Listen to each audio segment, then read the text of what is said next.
happy Saturday morning and welcome back to Buffalo, New York. RiverWorks is the scene, and season 21 is officially underway for the American Cornhole Organization. Finn, the loudmouth for the ACO, and happy to get season 21 that seems like it just happened the night after the end of season 20, where we celebrated the kingship of one Sebastian Barger, our reigning king of cornhole, who will be here this weekend in Buffalo. A big three-day weekend to kick things off on the holiday for Labor Day, and some great doubles action here on center court throughout the arena as well at RiverWorks. But boy, the big names are here to establish some dominance right out of the proverbial gate on center court and elsewhere. Amari Scott, I see him over there getting ready to fire up a big season 21. Sebastian, as mentioned, the reigning king of cornhole, here in the house. The Hertz are here to just say, hey, you know, that was a bit of an anomaly at the end of last season. Let's see what we can bring to the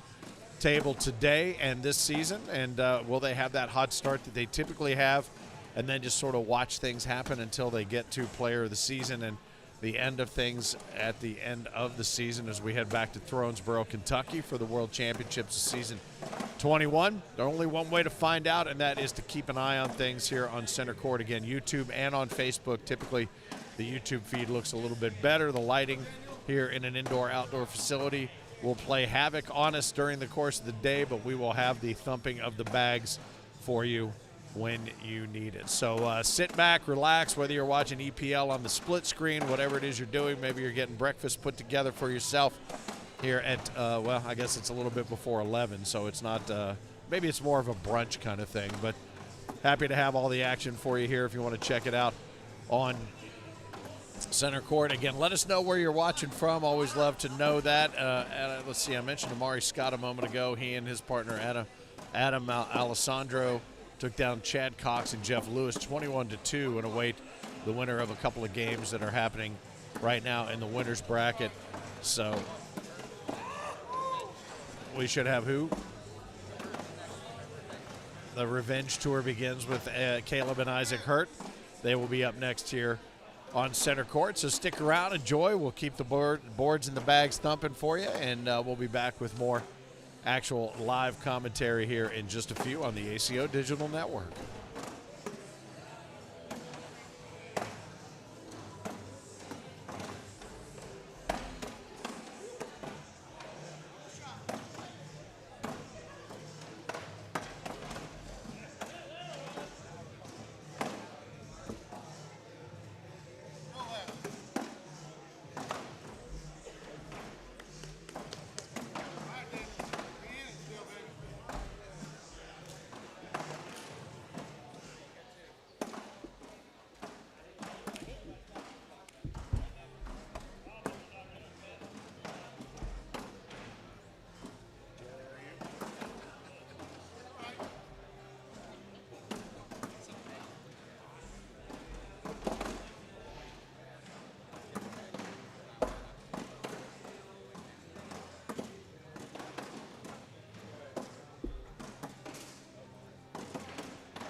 Once again, welcome back to Buffalo, New York. ACO Season 21 is officially underway here at RiverWorks on center court. Fit in the loudmouth for the ACO. The Bloody Marys and the coffee are flowing, and hopefully your morning is underway as well. Depending upon where you're watching from, feel free to hit us up, whether it's on Facebook or on the YouTube channel. Let us know what you're doing and where you're doing it from. In the meantime, Scott Harper and Drake Poole getting ready to be a part of, as Heinerman dubbed it, the Hurt Revenge Tour. Isaac and Caleb Hurt looking to rebound from a season that probably didn't end the way they expected or wanted it to, certainly. So, again, we look forward to seeing who's going to try to establish dominance and put their foot down early on in Season 21. Sebastian Barger, the reigning king of cornhole, will be here as well. Have not seen him yet this morning, but I do know that he is rumored to be stalking the room, and he's in the winner's bracket here in a little bit. All right, very good. I know Heinerman says he has seen him, just kind of running solo here and rolling through, and looking forward to seeing some great stuff. Curious to see what everybody's done with their 8 minutes they had off between Season 20 and Season 21. And we will get this underway here in just a moment. Again, Scott Harper, Drake Poole come in as the number 4 seed right now. Isaac and Caleb come in as the 28 seed, so that'll put Scott and Drake up in the higher seed function of the bracket here, and they will have first bags to begin with. I see Chad and Kim Jackson over there, already kicking off the Chad and Kim's excellent adventure in Season 21. You'll see some great videos rolling out from her through the course of the year, handling a lot of our social media. Is Kim Jackson.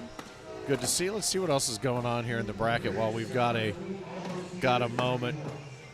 Mike Silva, Jermaine King up 6-5 over Charlie Van Arsdale and Ryan Wiertzma as they continue rolling through the top of the bracket. Amari Scott and Adam Alessandro await the winner of that game.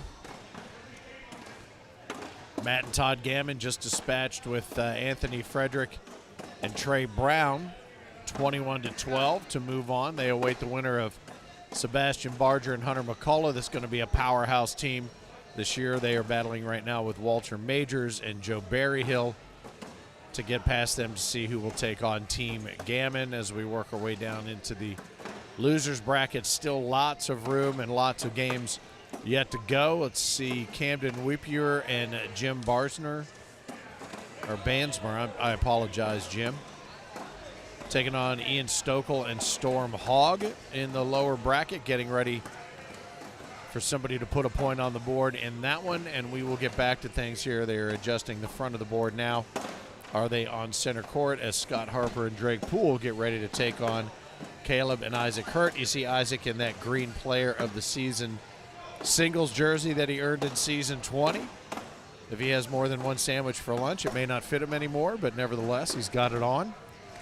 And that ACO Pro jersey being sported by Big Brother and Big D lid wearer Caleb Hurt. Lots of friends, family, and cornhole fanatics here rolling out into what's going to be a beautiful day, part of a beautiful Labor Day weekend here in Buffalo. If you've not been to RiverWorks, make sure you add it to your list of stops. If you do make it into Buffalo, or if you're heading over to maybe check out Niagara Falls or heading over into Toronto, into Canada, make sure that you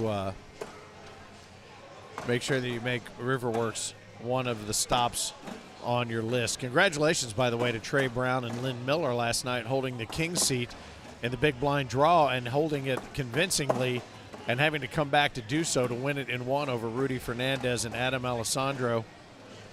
21-20 was the final in that game, but Rudy and Adam had him down to a point where it looked like it was going to force a second double-dip game situation, but Trey and Lynn able to come back and win that one 21-20, taking the first hardwood of Season 21. So congratulations to Trey and Lynn. Finn, the loudmouth for the ACO, proud to be your eyes and ears and in the second best seat in the house this season again in 21. Had a great time in Tulsa for Worlds 20 and looking forward to working our way back to Throwensboro, Kentucky for Worlds 21, all in service to getting to Worlds 22 next season, which will be in Medford, Oregon. So if you haven't been to Medford, another place you got to absolutely add to your list. Crater Lake amongst Becky's Pies, amongst many of the things that you need to check out in Medford, Oregon. That would be I think I want to say 85 wineries within a 10-mile radius or something like that where we were there at the Rogue X. Just a beautiful part of the country, so make sure that if you've not had a chance to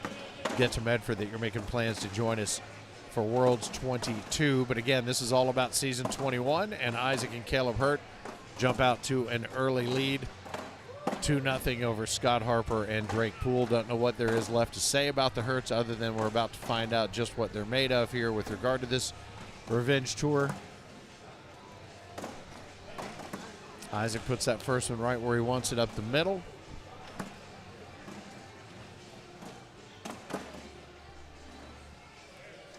Throwing the big D's. Gonna try to cut that to the right-hand side. Ends up just stacking things up a little bit. And they both continue to do so. Central Virginia Cornhole being represented there on the jersey. Nice bag in, one left to the side. Still in play.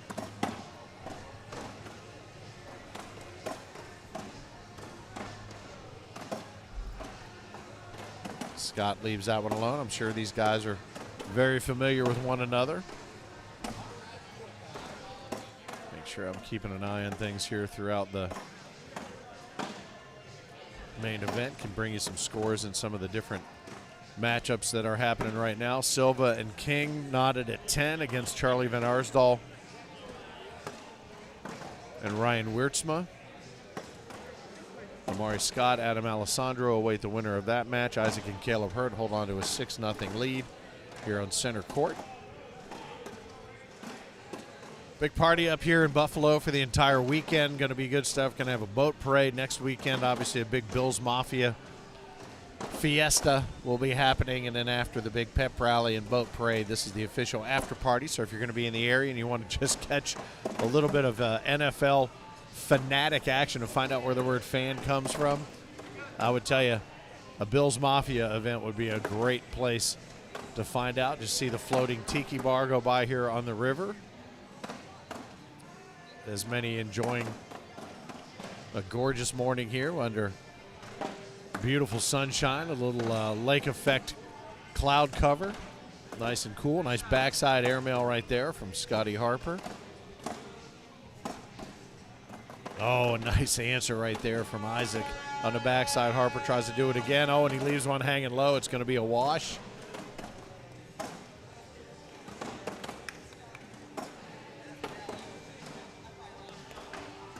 It's funny because last night, I think it was Adam Alessandro said, hey, get us a taller score tower over here so I don't have to bend over to put the score into the Scoreholio pad. And yet we find it now on the shorter cup holder there. I guess that's for Isaac there. I guess he's built at the right height to lean down in there and put the score in the pad. 6-0 is the score here on center court. Hopefully you're having a great morning, and thank you to all of those for the kind words for the Gears family, as it's been a very, very difficult week here for them, and they have certainly some time where they're going to lean in on the ACO family and their own family and friends to get through, as many of us are. Front board dirty bag right there from Drake. But again, on behalf of the Gears family, thank you so much to all those for the outreach and just the positive vibes that have been put out in the universe for them as they, amongst many others, deal with the game of life.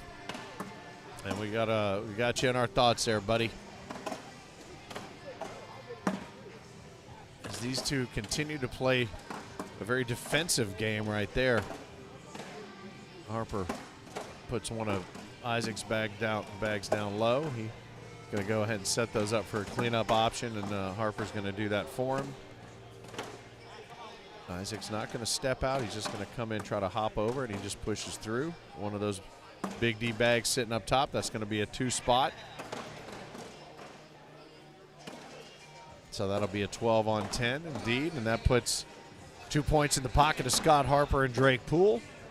Drake takes that first bag as the beneficiary of having scored those points. They come in as the higher seed, actually, as a number 4 seed, with Caleb and Isaac coming in at a 28 seed.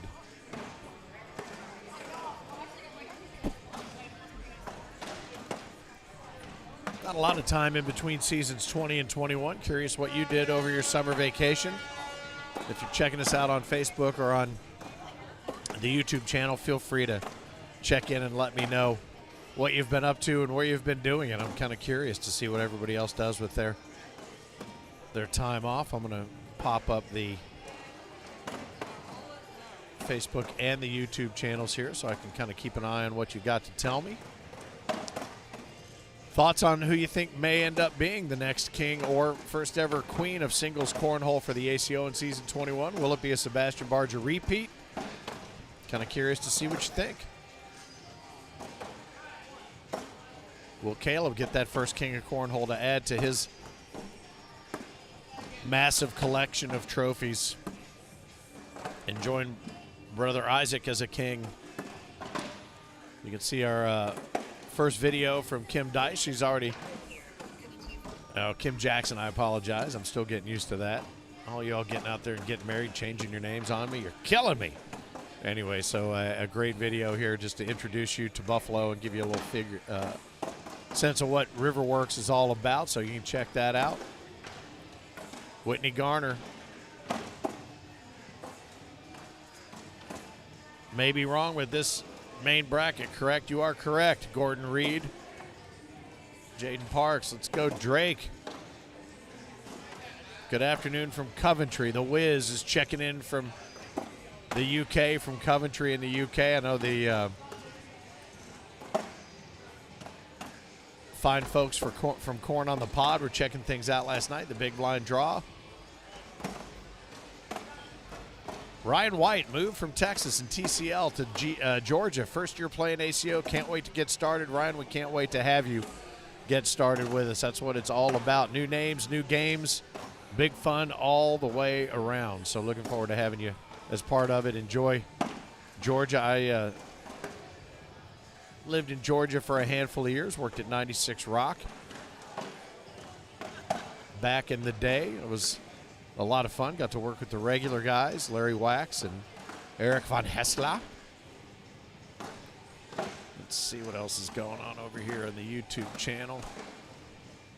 Keeping an eye on all the comments.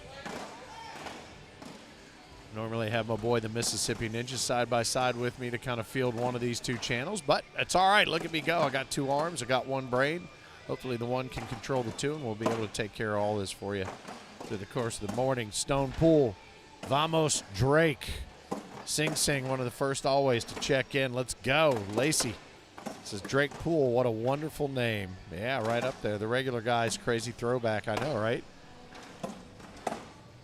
I don't know if you remember, but back in the day, I did middays at 96 Rock, and I would come in early because, you know, to get there to do my shift at 10 a.m., I had to leave my house at 5 a.m. because of the traffic. So when I got in there early, I would do some stuff, and I would work. I did sports with the regular guys here and there under the name Duke Lacrosse, which turned out to be somewhat prophetic. So anyway, Nick, we welcome you to the ACO as the center court action here continues. Add another couple to Isaac and Caleb's tally, 12-4 over Scotty Harper and Drake Poole.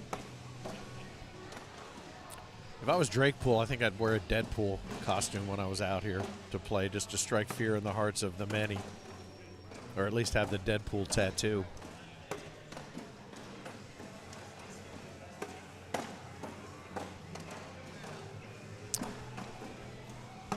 I'll tell you what, to a couple of thank yous while we have a moment. Thanks so much to Sean Green and his team here at RiverWorks for the fantastic hospitality, the outstanding brews that they offered up through the course of the evening last night. The pizza was fantastic, and the Bloody Marys don't suck. They are delicious this morning. That and hot coffee, a good way with some great cornhole to get our Saturday started. 12-4 right now on center court. Team Hurt, the Hurt Locker up over Harper and Poole. Let's see what else is going on in other parts of the bracket. Charlie Van Arsdale and Ryan Weirdsma on hold with a match against Amari Scott and Adam Alessandro. That match is on hold as everybody's working their way toward the King Seed game. Matt and Todd Gammon right now tied 4-4. with Sebastian Barger and Hunter McCullough. In the lower part of the bracket, let's see, Eric Sullivan and Bernie Portalesi up 4-2 over Kyle Brennan and Phil Piranelli. Kim Jackson, Chad Jackson right now waiting to put a point on the board against Mike Silva and Jermaine King. Zeros there. And Ian Stokel and Storm Hogg up convincingly 16-6 over Camden Weepior and Jim Bansmer. So that brings you up to speed as to what's going on there in the bottom half of the bracket as we rejoin the action here on center court. 14-4. Don Day, you were more than welcome, bud. Glad to be able to do it and get season 21 off and running.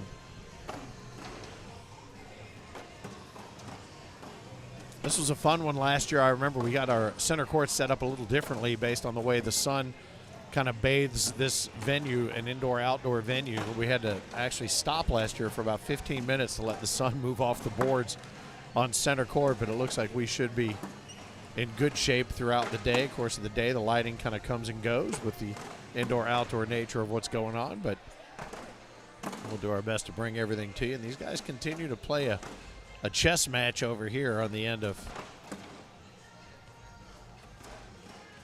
Isaac and Scotty Harper.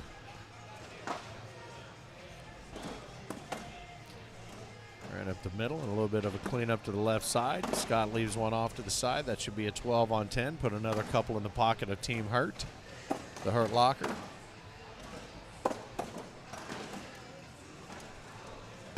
So 16 on 4. We'll have the winner of this game against the winner of Charlie and Ryan and Amari and Adam. Again, as the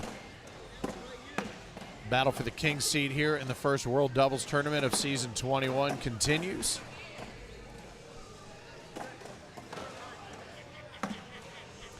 Yeah, the Wiz has just moved over to YouTube. The picture quality is much better. It is. Now, the reason that we continue, yeah, Facebook, well, but that was the reason that we moved everything to YouTube about a year ago, was because we thought the picture quality was much better. We're pushing out the exact same resolution on both channels, but it also gives you a sense of, I guess, quality control over the YouTube folks versus the Meta folks, if you will. So washed out on Facebook. The only reason we leave it there is because it's probably easier for some to bring it up on their phones. But as always, we encourage you, if you're checking things out on the YouTube channel, throw us up on the big screen if you've got that big screen going. Maybe if you've got a place like the Shack, like LaBelle's got going, or maybe like Margaret Bear, throw us up on the screen there. If you've got your own Brewstillery, hell, why not?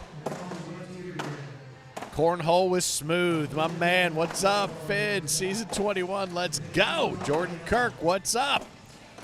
Yeah, Smooth, man. I'm looking forward to, we got a picture together at the Worlds, you and the good doctor. Looking forward to catching more episodes of your podcast, brother, and maybe being a part of it one day. I don't know that I have that much to add from a cornhole standpoint, but certainly if you just want to bump gums with somebody, I'm more than happy to join you, my brother. Glad to have you along for the ride, Wiz. Appreciate you, man.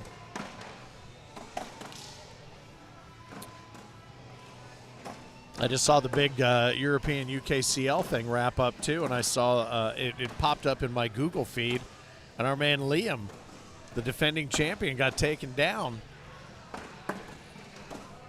But how about that popping up in my Google feed for that tournament? I shot a note over to Daniel Lilly, and he was giving me a thumbs up on that one. They said that tournament went really well, so glad to see the continued expansion. There's a 12 on 10 right now. Harper says, the fourth bag blues bit me right in the bottom. But, yeah, the continued expansion of cornhole and the ACO and just the love of the game throughout the Big Blue Marble. Love it. Going to be heading to Canada. As a matter of fact, you can almost see Prince Edward Island from here in Buffalo. Not really, but later on in September, 26th and 27th, we're going to be in Legends, at the Legends facility there in Bryan, Texas, and also in Charlottetown, PEI, Prince Edward Island, Canada, the 26th and 27th. That's the first of two majors that'll be happening in Canada this year and for years to come. So looking forward to continue to expand as we just were talking about around the planet. Game that anybody can play, anybody can take with them anywhere they go. You're not going to be picking up a pickleball court and taking it where you go. So just keep that in mind when you're looking for a good quality set of boards and bags. Check out AmericanCornhole.com. More than happy to get you set up with all the information that you might need to find the set that fits your needs. Also have mini boards and mini bags too, and many a hotel room hallway in the middle of the night has been populated by these mini sets, because as I've said for many years, as these guys continue battling here on center court, they are going to take that time out to see what they can do about a 20-4 deficit. But I've said a number of times, there's two things that the ACO family does. Two. Count them. One, they play cornhole. And two, when they're not playing cornhole, they are looking for a place to play cornhole. Smooth, just give me a shout, man. Hit me up with a DM. We'll get something set up. Love it. Lynn Swink checking it out. What up, y'all? What up? All right, that's going to do it. Caleb and Isaac, the revenge tour continues. I don't know. Revenge seems like a harsh word. We need a retribution. Is that a better word? What other words could we use? The recovery tour, the resurrection tour. They all start with R. That's weird. How about the what the tour? I told you so tour. You like that one? Kicking the nuts. Yeah. Don't underestimate us tour. I don't know. We'll figure something out. Yeah. Everybody just comes to expect that team of the season and doubles win. I mean, hell, think about this. They weren't just winning world doubles. When they would go out and clean house out at, like, Field of Dreams. Also, every chance to get together and play and win, they did it. So, yeah, this past season was crazy with the way that it ended up. But that said, we're going to give credit where credit is due. And over the course of the afternoon here, I'm going to revisit our champions from season 21, not the least of which is our reigning king, Sebastian Barger, who is here in the building right now. He was not going to not show up at the first major to defend his crown. That is an absolute fact. He drove all night to get here. 14 hours, is that right? Yeah, so in defense of the crown, the man is in town. I'll tell you, and this is crazy too, because this is a normal Saturday for us, doubles and then singles, but because of the 3-day layout of the tournament, tomorrow it's going to be women's, juniors, seniors, co-ed, and quads because of the extended holiday weekend. So lots more cornhole yet to come, but today is your standard Saturday, and without all of those other divisions wearing out people's brains and legs, we're going to see just exactly what kind of shootout we're going to have here at Buffalo RiverWorks. I'm going to get some results down here. I'm going to go back and revisit some of the successes from Tulsa, Oklahoma. As these guys finish their warm-up tosses. Actually, what match are we looking at here? This is Charlie and Ryan and Amari Scott and Adam Alessandro. Adam, you saw last night as part of the Ginger Brothers. He and Rudy O. Fernandez.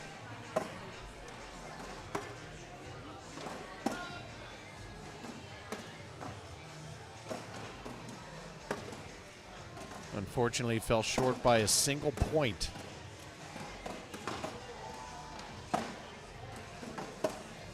In the big blind draw last night.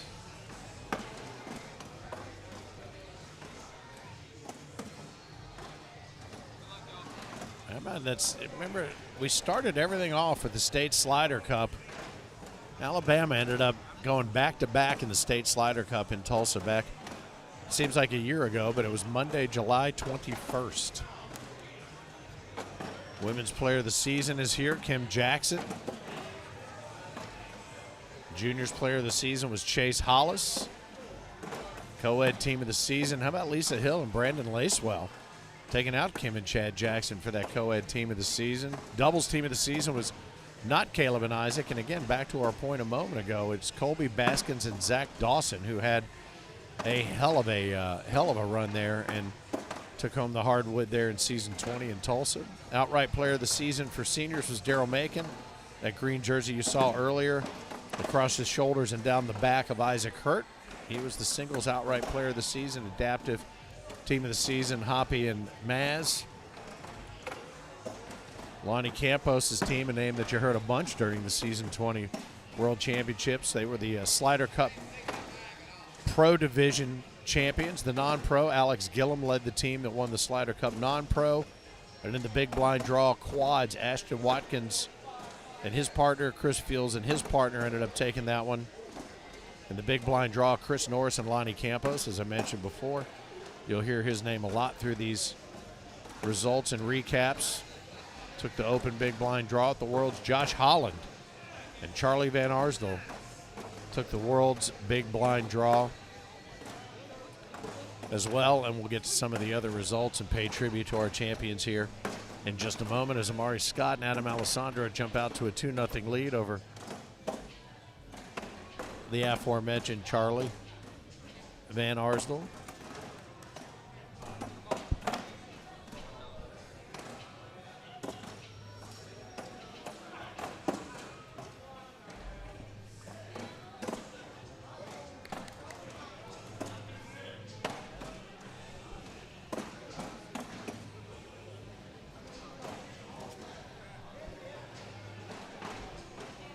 Amari Scott, a guy that we featured on the website, as a matter of fact, as a player to keep an eye on. He definitely made some noise over season 20. You can expect big things from him. Standing side by side with Ryan Wiertzma.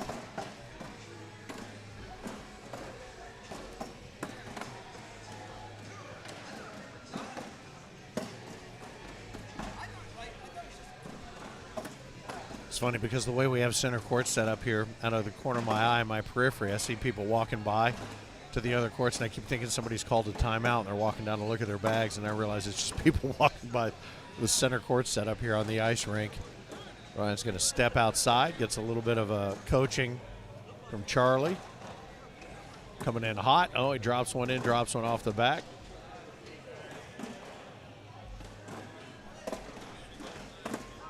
Oh, and Amari tries to sneak one in the front side there and bounces it off and holds the back of the board, but Ryan's going to come in and take advantage of that available real estate. And he does. That's going to put a penny on the board for them, 3-1 now, as the first bag comes out of Charlie's right paw.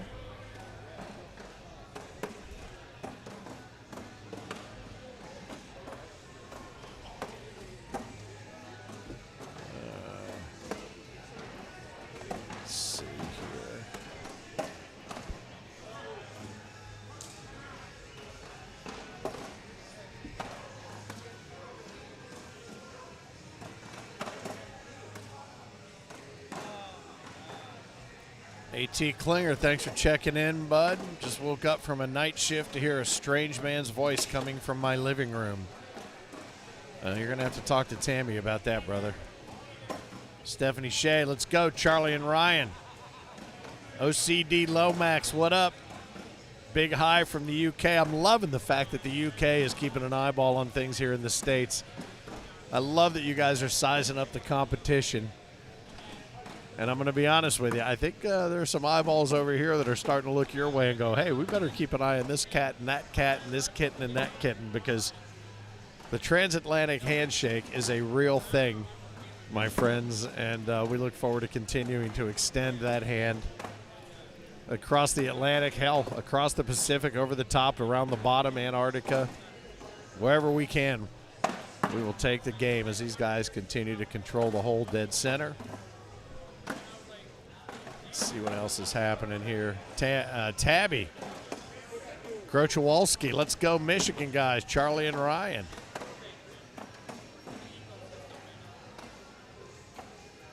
Oh, I see Priest checking in now. I didn't make it up there. No, you didn't. Actually, you are conspicuous in your absence there, Snowman.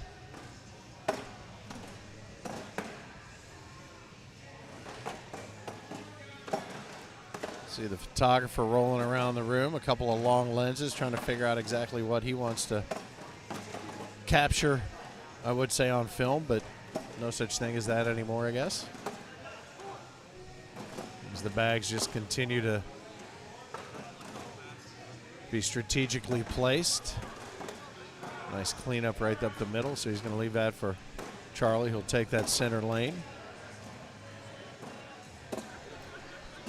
I'll tell you what, you called it last night. Adam Alessandro, he doesn't mess around. The guy's, he's got a good game, and he can make that throw easily. He's going to have to invent a little something, maybe something for his pant leg there, because he tucks it up in there on the right side to keep him from banging on it, I guess, during his backswing. But he's going to have to invent some sort of like fashion accessory that maybe he can market himself. Nice cleanup there from Amari. Wide open hole. Blocker put back in place by Ryan.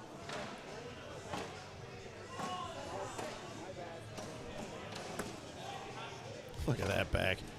He leaves the blocker in place, scoots around, and gives it a kiss on the way through. And then Ryan ends up blocking himself out of the hole. So Amari probably just going to run through this. Yeah, he does. The good news is it's a cooler day up here, but the bad news is the flies in Buffalo are relentless. They like the cooler weather. So that's going to be another couple added to the tally there for Amari and Adam. First bag out of Adam Alessandro's hand, leaves it low right. Charlie says, I'll take that. Thank you very much. Not going to chase that, just going to be content to give up the two if necessary.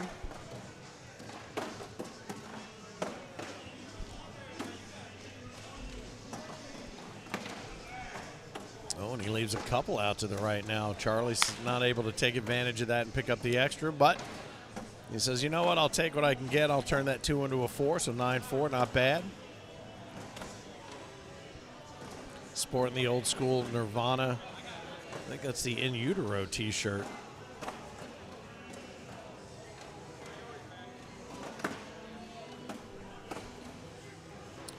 Dwayne says, where's the ninja at? I would imagine he is in his lair.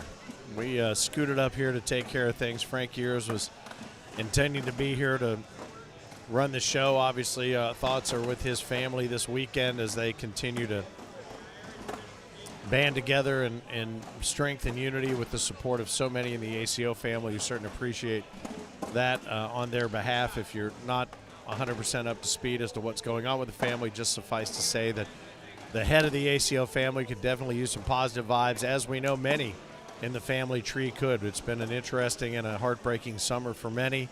But again, we exchange hugs, we exchange high fives, and that's how we soldier on. And season 21 is up and running. The Ninja and I will be together in plenty of places through the course of season 21, not the least of which Spooky Nook in Hamilton, Ohio, and that roll bag just leaks out a little bit to the back, and another timeout on top of one.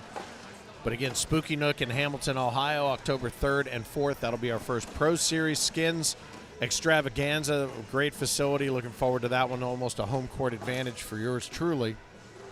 But before we get there, how about this in September? Lake Charles is next weekend. You have an opportunity possibly to see Frank heading out back on the road next weekend, 5 and 6. On the 12th and 13th, we've got triple duty. We're going to be in Toledo, we're going to be in Lake Tahoe, and we're going to be in Atlantic City. That's where you will find me. And Heinerman will be rolling out to Atlantic City. Again, 3 majors in the same weekend, and then we wrap up September with the first of 2 Canadian majors, the ACO Canada Classic.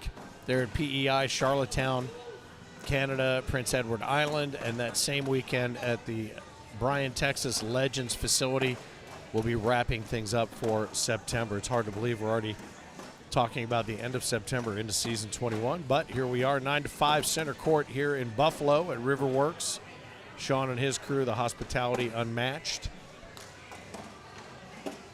Dwayne, appreciate you, brother. Thank you very much. Sarge, you know what? The David Riley rubber band, that's not a terrible idea to that pant leg. But what's funny is, and we talk about this all the time, nice roll bag right there from Charlie. Adam's going to try. Ooh, he tried to clean it up, got a little bit aggressive, lost one off the back. There's another cut shot, and it just leaks away out to the backside. Adam has one more opportunity to make a little bit of noise. Going to come and run it hot through the middle. Yeah, he does. Leaves one up. One in, leaves two on the side. One off the back. 9-5 is now going to be 9-8. So the comeback is on. And we talk about this, Sarge. You walk into a room with 500 cornhole players. You got 500 different ways to deliver the bag. It's remarkable the different styles that everyone uses, how much in the way of mechanics everyone's pitch differs. Some throw easy, some throw feet together, some take a step. Maggie Geiger, starts at home, starts her step at home and finishes wherever the foul line is. She's throwing it further than anybody else in the ACO, I do believe. But at the same time, Kim Jackson's one where she touches her thigh on the way back and the way through with the bag. It seems like that would throw off her pitch, but it's done nothing but make her pitch stronger over the past couple of seasons. That's going to be a double four bagger, a social, if you will. So, yeah, it's kind of interesting to see. I think shirt tucks, pant leg tucks, some who play in the skin-tight Lululemons, and it almost seems like some of the guys at the same time than those who play in the baggy kind of cargo shorts.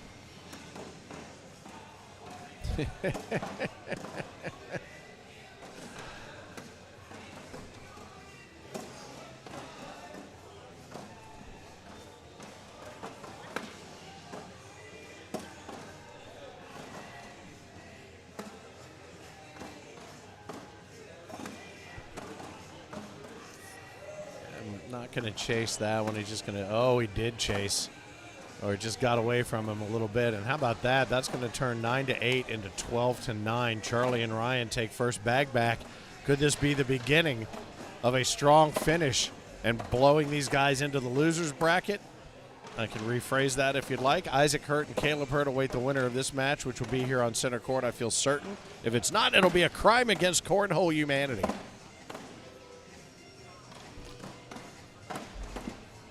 I may have overstated the impact of that phrase.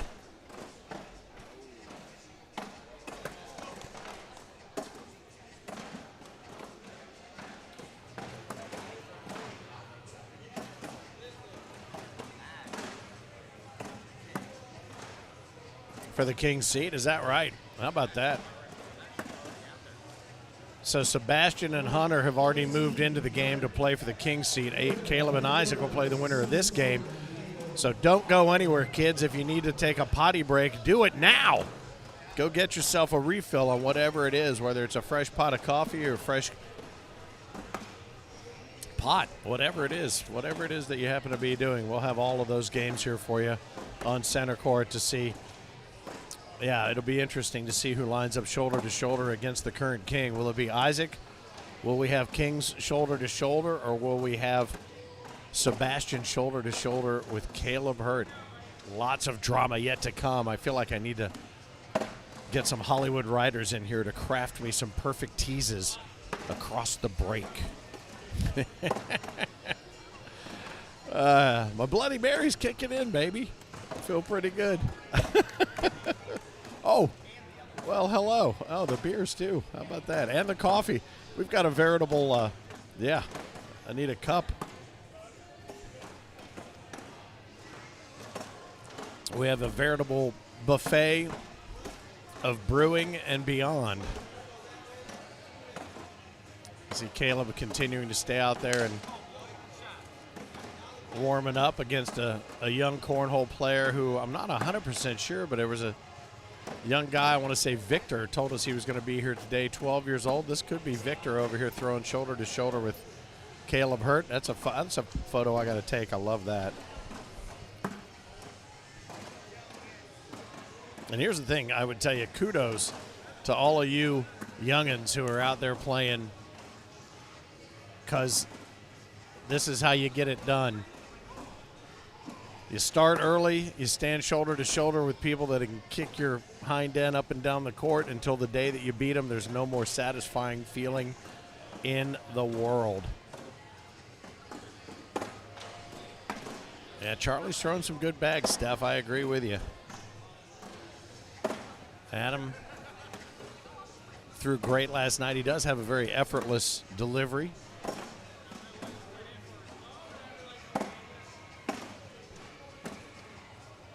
Little Joan Jett rolling in the background. Does it get much better than this? A cool Saturday morning, Buffalo right on the river. Joan Jett rolling up in my good ear. Oh, what a bag right there. That was a little scary, I think, for Charlie. And that's going to be a 10-on-10 wash.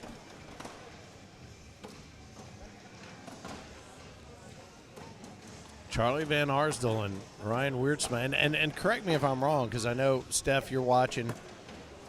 Am I pronouncing Van Arsdale correctly? I want to make sure I'm getting it right, because there's a couple names I've been butchering over the last couple of seasons. Lamotin being one of them. I thought it was Lomatan, but Lamotin I found out at the Worlds. Mark Prater, I like your style, LOL, great job. I'm not sure who he's talking to. Which one of these four guys' style do you like the best?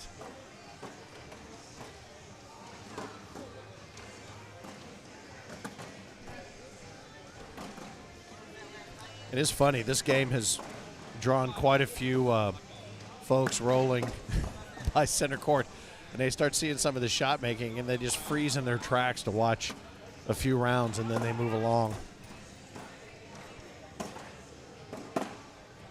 Again, if you're watching on Facebook, glad to have you. If you're watching on YouTube, glad to have you. If you're on Facebook, go to YouTube. 14-9 becomes 16-9. Charlie and Ryan increase their lead by a couple.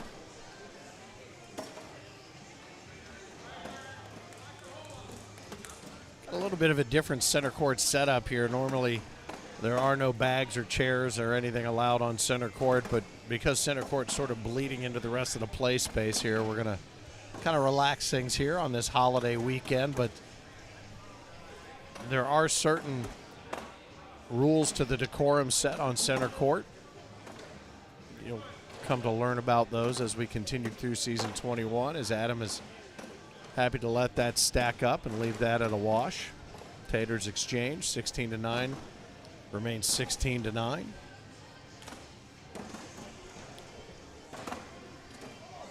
Oh. Thanks, Mark. Our style, he likes our style based on our buffet of beverages choices as a timeout is taken here on center court. I'll tell you something. Here's what I want you to do, Mark. I want you to check back 10 hours from now and see if you still think the same thing about our choice of beverages, how it's been treating us. Had a good time out last night in Greater Buffalo. Made some friends, made a couple of enemies. I'm not going to lie.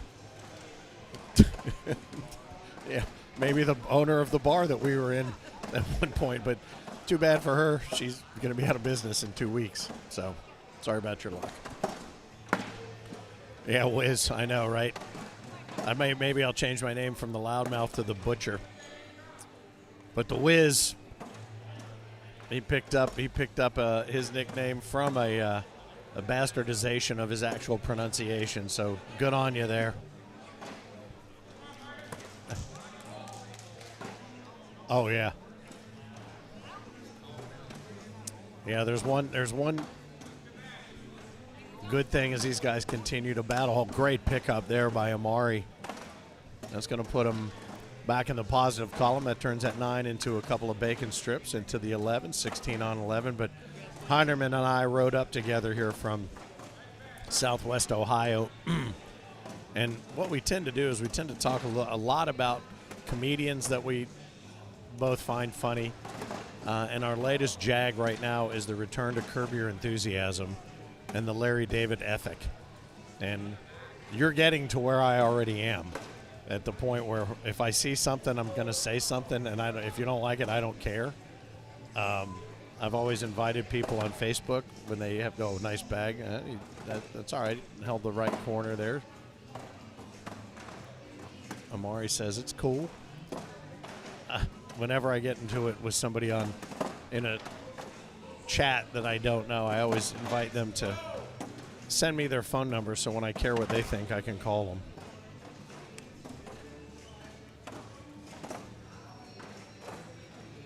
Dale at the end. Okay, Charlie Van Arsdale. Okay.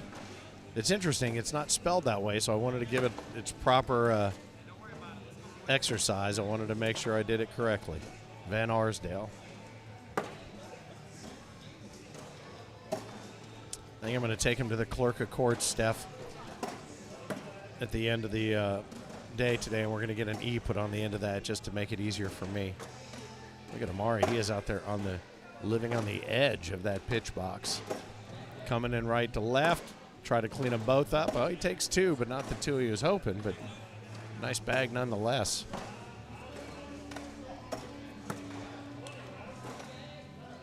Well, I tell you what, this game feels like it's been going on since yesterday. This has been a battle royale.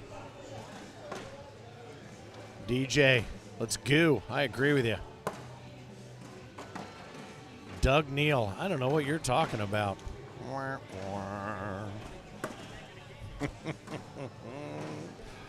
It is going to be a very interesting season 21. That's all I'm going to say.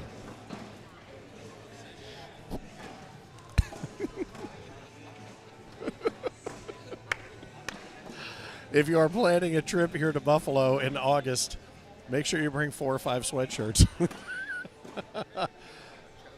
There's going to be another battle royale happening at the registration tent here because Heinerman lost his sweatshirt.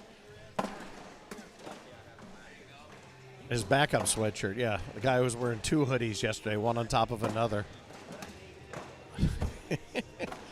No, you don't need 2 hoodies. You need to eat a sandwich. Put on some weight. I'm never that cold, no matter how much weight I lose.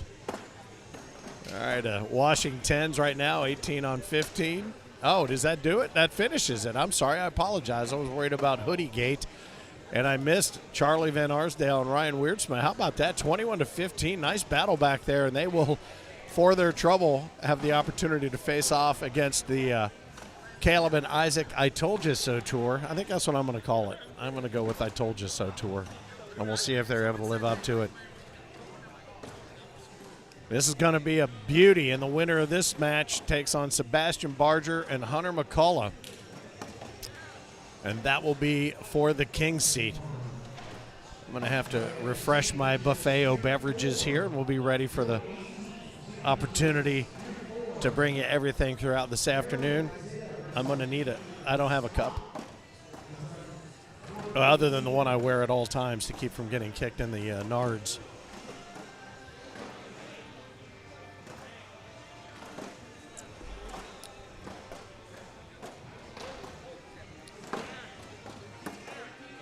Amari Scott, DJ, I agree with you. Could very well be the next king of cornhole, and that's the crazy thing. And you heard Philip and I talking about this, excuse me, in Tulsa. If you saw all the king flags, you saw one name that was on there 9 times. You saw the spawn of that name on there 1 time. Half of the kings of cornhole came out of the same gene pool at one time. And there was a period of time in the ACO and in professional cornhole when you decided, you tried to figure out who was going to be the king, it was one of 4 or 5 people. This year going into Tulsa, I mean, we made our picks. I picked Sebastian in my draft. He had a banger back half of the year, but it could have been literally anybody. Josh Holland had a great tournament. Again, Braden Easterling, a 3rd place finish for the 2nd year in a row. That guy could do it. Could it be, I don't know, ultimately, could it be Kendall Cox You know, one of the new juniors and one of the female phenomenon. Could it be Kim Jackson? Could it be Kennedy Meineke? Could it? I mean, there's so many folks who it could be. Could it be Maggie Geiger? According to Eric Heinerman, she's won every Queen of Cornhole since she started playing. Even she won all the ones before she started playing. Heinerman says he's never seen her lose a game. Whether he has or not, he's never admitted to seeing it.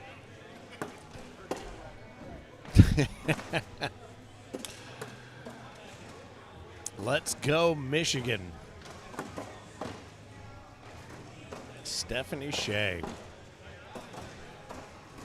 Again, by way of reintroduction, if you're just joining us, Buffalo RiverWorks in the shadow of the giant Ferris wheel and the huge Labatt's Blue beer cans right here on the river coming off of Lake Erie.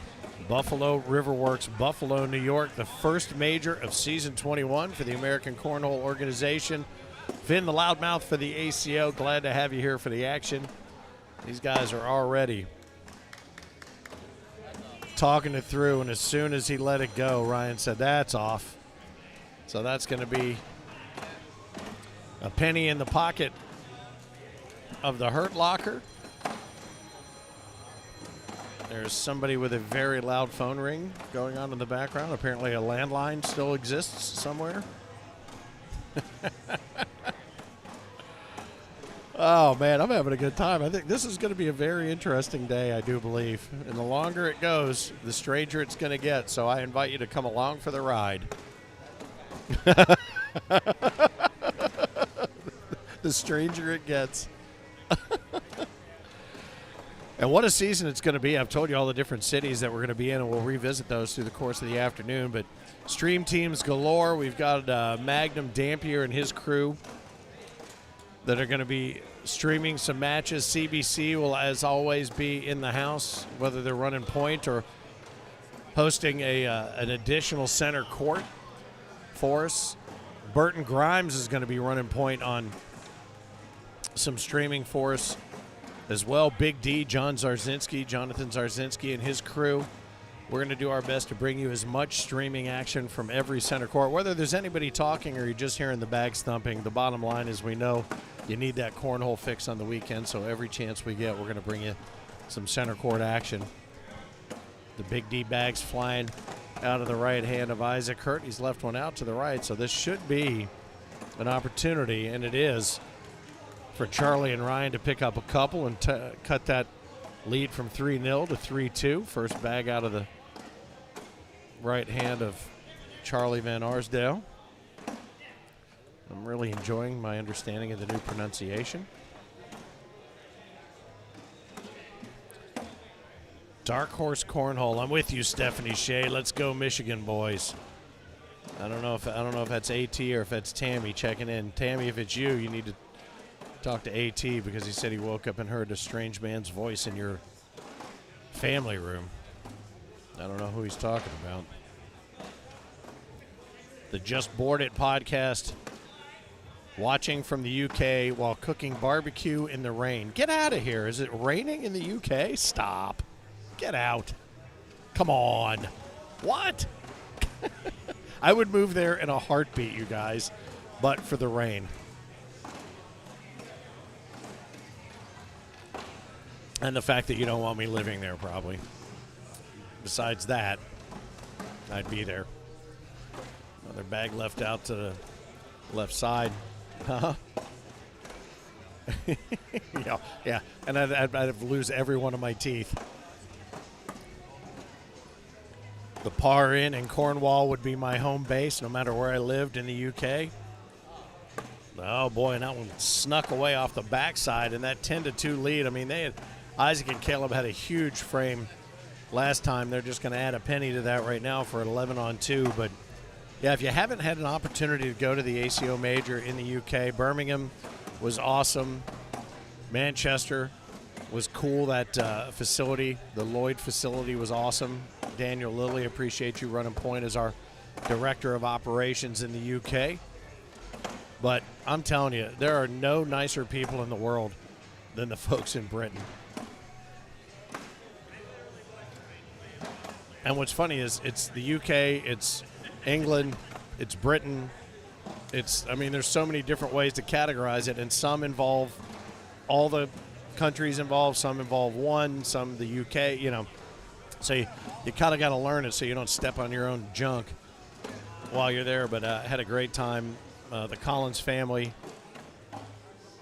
and the Bailey family, very good to me. And the entire ACO really getting the ball rolling in the UK, starting from Cornwall and working our way up. But had a great time with them this past March. Looking forward to getting back across the pond. Hopefully there's not a giant tariff on me when I try to come back. Nice blocker put in place there by Isaac as they hold a 12-2 lead over Charlie and Ryan.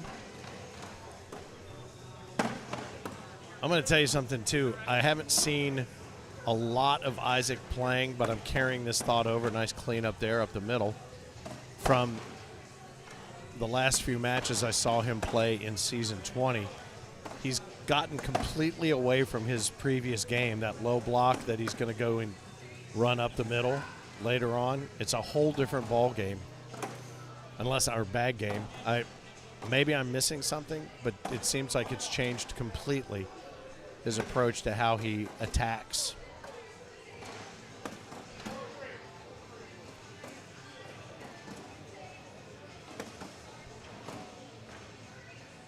Ricky checking in from Vibe Bags.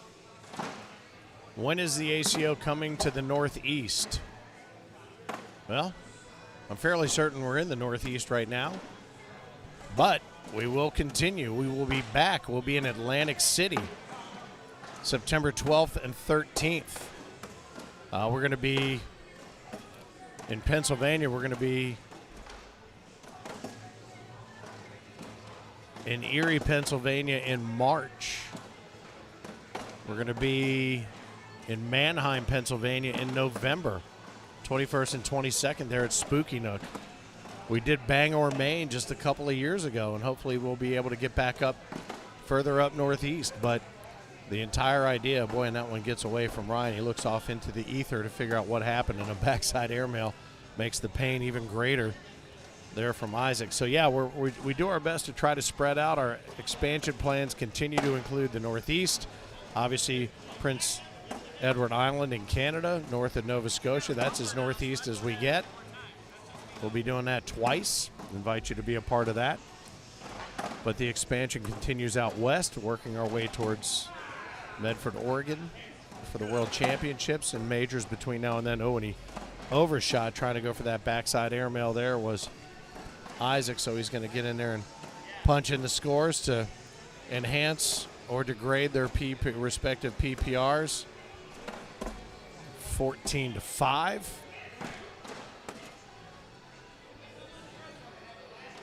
Is the score, so hopefully that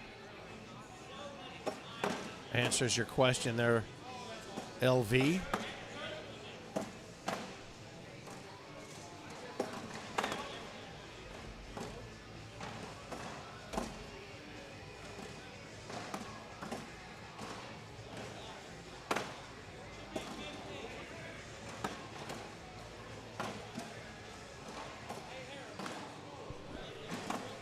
Going to be another couple there for the Hurt Locker, 16-5. And again, waiting in the wings, Sebastian Barger and his partner in crime for the entire season, Hunter McCullough. They await, and the winner of that game will then move to the King's seat in the winner's bracket here in World Doubles. Again, World Singles coming later today. It's a regular Saturday for us here in the ACO. Now tomorrow, because of the holiday weekend, we added a day, so we had the big blind draw. Last night, Trey Brown and Lynn Miller defended their King's seat standing in one game against Rudy Fernandez and Adam Alessandro, 21-20. But how about Sunday? Juniors, seniors, women's, co-ed, and the quads. So there'll be plenty of cornhole for your holiday weekend, knowing that you got the day off on Monday. We invite you to spend as much of it with us as you can.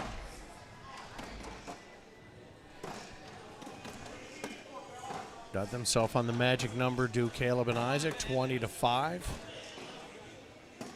I see Rudy O. Fernandez over there with his breaking records crew.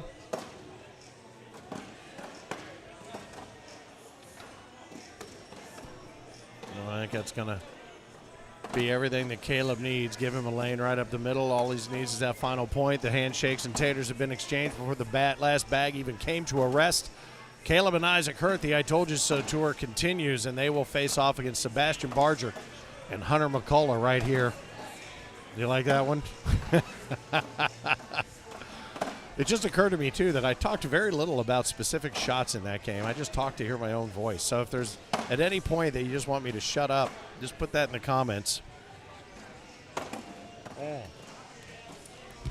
No question. Now, when you say we're going to have shots this game, does that mean on the boards or over here in little cups?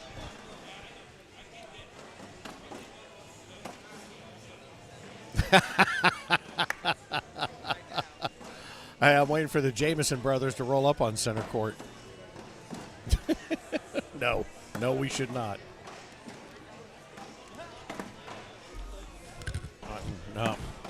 No thanks. Nope. Michael Plus, what's up? Long time no see. Greetings from Germany. So the UK, I'm waiting for my boys from New Zealand to check in as well. Patrick Barger, keep it going, Finn. All right. Do majors have bag vendors? Yes, they do. Eric, as a matter of fact, Hammer Time bags are here, and Rocket bags are here. And Rocket bags gave me an opportunity to finally meet somebody from New Hampshire. We talked about this last night. I had met somebody, I think, from every state, but I had never met anyone from New Hampshire until last night. So Rocket and Hammer Time are here. But, yeah, if you'd like to set up a booth, that is available for purchase, and it's a very reasonable price point because the bottom line is we want, depending upon the region that we are in or the area that we're in at any given time, we want you to be able to come out and share your wares, if you will, with the cornhole community. So we're ready to get underway. Here's Sebastian Barger standing shoulder to shoulder. It's king to king right now. The last two kings of cornhole standing shoulder to shoulder. That corny 40 jersey. He's not even, look at that. I love that he's not wearing the king jersey. Although, does he have it yet? I wonder how long it took to turn it around to get it to him. I'll bet it shows up in singles. If he's got it, he'll be wearing that king jersey. Look at that. What a great cleanup there as they finish getting these warm-up tosses. Sebastian Barger standing shoulder to shoulder with the previous king of cornhole, Isaac Hurt, a potential king of cornhole, and someone who thought probably by now would have been Caleb Hurt, throwing across from his younger brother. And Hunter McCullough, a guy who last year really sort of stepped to the forefront of the cornhole community, and certainly having Sebastian as his partner will not hurt these boys' chances in the least. So the first scores are being tallied up, and they would be a wash. Still looking at zeros. They know who his name now. Yes, they do.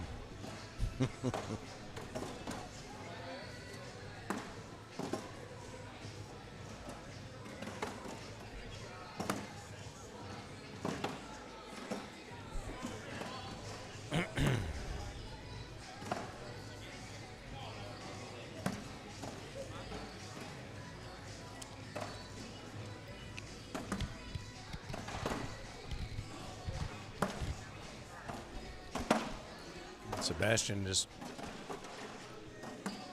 picking up exactly where he left off. Is he going to be able to leave that bag alone? Yes, he is. It's like it's got GPS on it, these bags that he throws. They're so dialed in. And that one was left out a little bit to the side there by Isaac. So that's going to put a 2 spot on the board for Sebastian and Hunter. The early lead goes.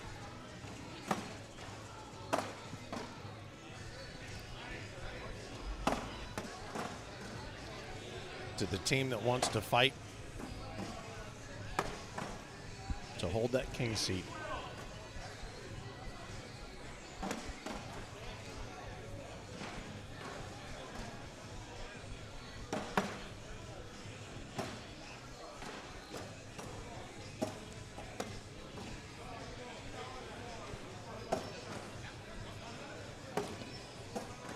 just snuck away there from Hunter a little bit. Caleb has the middle, knows what to do with it, picks up that 2, knots it up at a couple.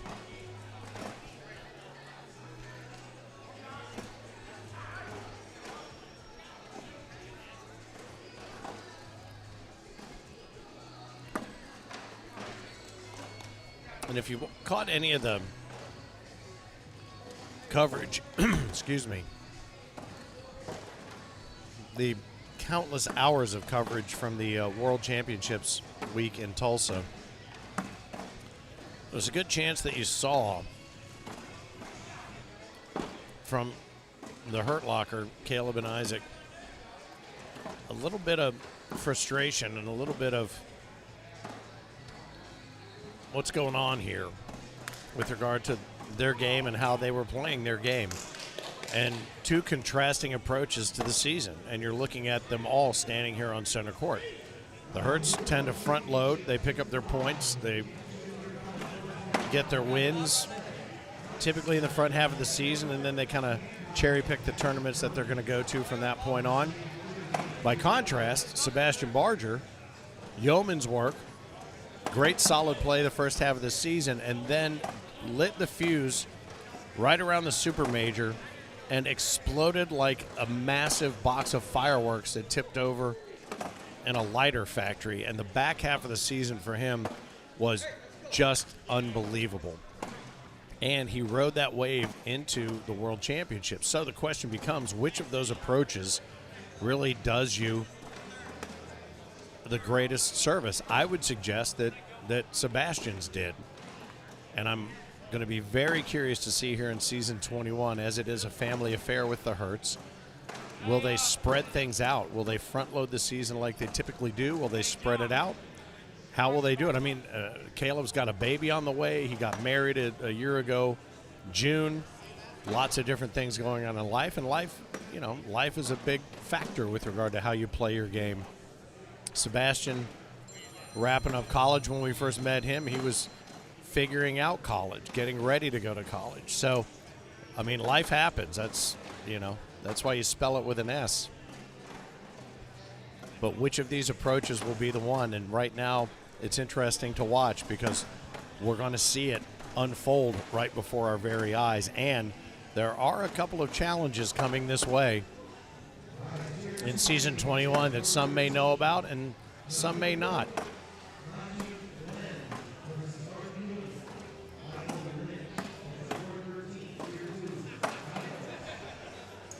And if you think that that's cryptic, it is. Am I going to tell you what it means? You'll find out soon enough. Let's just say,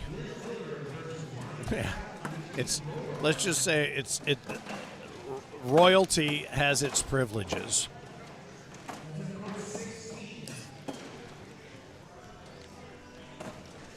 I will say there has to be a little added satisfaction for Sebastian to be the Tulsa King during a period of time when that show is one of the hottest shows in the world. You know what I mean? It's pretty cool. Somebody needs to create a TV show called Owensboro Royalty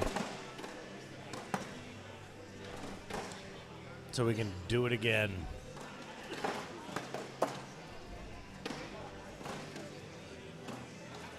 Actually, we have to, if we, yeah, Owensboro Queen for Maggie Geiger. There he is. I would tell you. Oh, nice airmail up and over the top. He was trying to piggyback it, but he didn't have enough of it.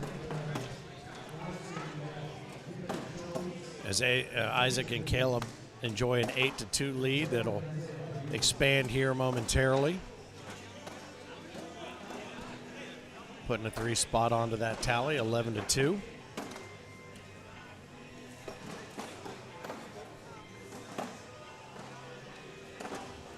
Michael, if you're still checking us out in Germany, I don't know if you have the opportunity to play with or against Renee, but please pass on our good wishes to him. Met the crew from Germany in Vegas years ago, where I first met Isaac, oddly enough, when I think he was 10 years old and beating the pants off of pretty much everybody. Where are the worlds at?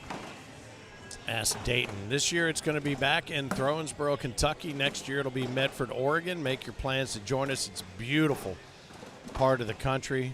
Eric Michelson says Maggie is a killer. He agrees with you. And we learned a lot about Maggie at the World Championships. That was an interesting airmail right over there. Didn't want to risk it.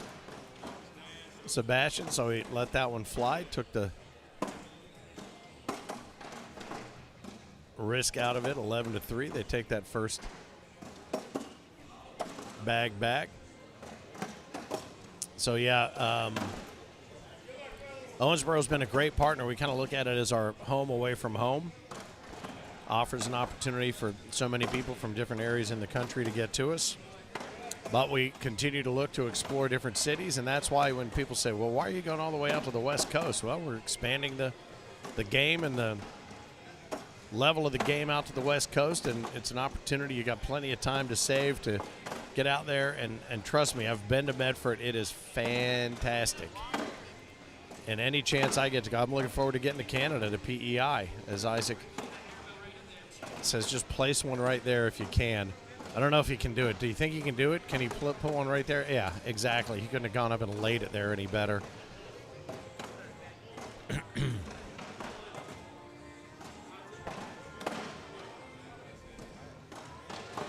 Machine Gun, the best nickname ever. Yeah. For her, yeah. And to find out that she's a fan of Five Finger Death Punch just really was one of the crowning glories of my existence.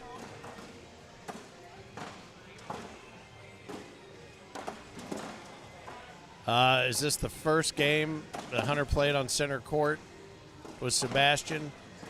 Hertz had been there the whole time. Yeah, because we had a hold-a game today. We had a hold-a game to get them here, and then the play-in games to get to this point. That's the timing. It's nothing more than the way the bracket laid out to get you guys the best possible matchups. It has nothing to do with anything else, Patrick. Just the way the bracket lays out.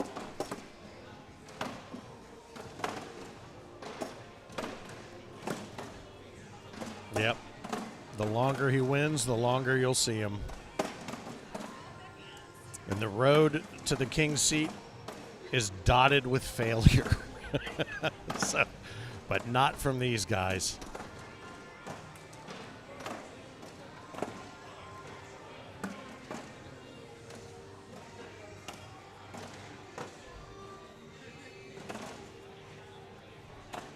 I tell you, to be honest with you, Sebastian and Hunter were basically cursed by their own success, if that makes sense. They got to the point where they had to wait for this game so quickly that, yeah, they blew through competition to get here. And the other games, I mean, the other games that Caleb and Isaac played took a lot longer to get to. But we had Charlie Van Arsdale, and Ryan Wiertzma, and Amari Scott and Alessandro. Yeah, they were 2 games. Yeah, they were 2 games ahead. So that was here out on center court. That's kind of where we picked things up.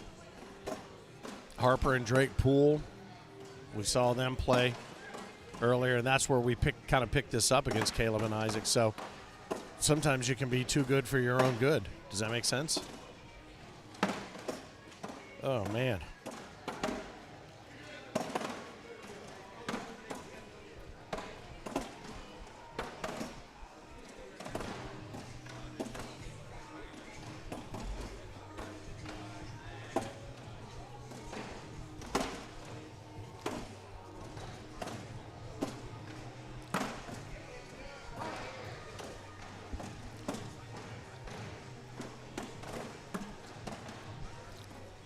This is where you get to see him sneak into the right without disturbing that bag.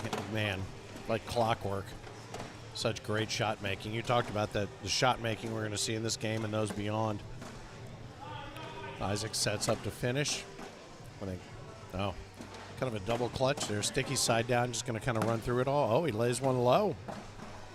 Going to force Isaac to make a decision. And is he going to go slick side down and run through? No, he's not. He's going to go up and over and try to get the drag. He drops 2, leaves one off the back. So right now ooh, boy. Yeah, go up again.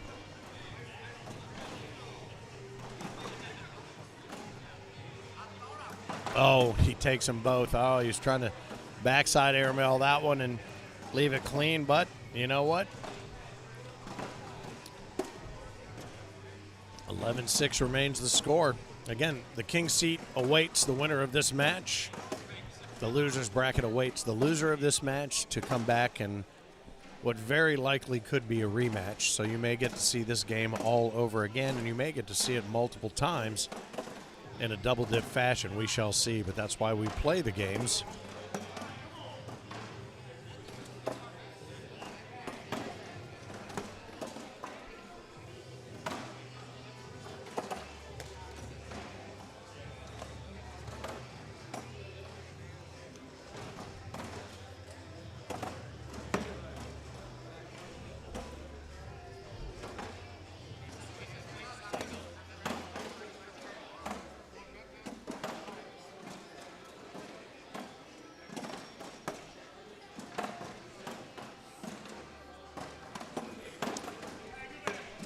So I see this in the comments, and I thought the same thing. These guys are not going to be partners through the season, because I think, yeah, Sebastian is playing with Amish. Tyler Goodwin, that's going to be his partner through the course of the season. But I guess he couldn't make it. Patrick's saying he couldn't make it. I'm just kind of seeing that down here in the comments.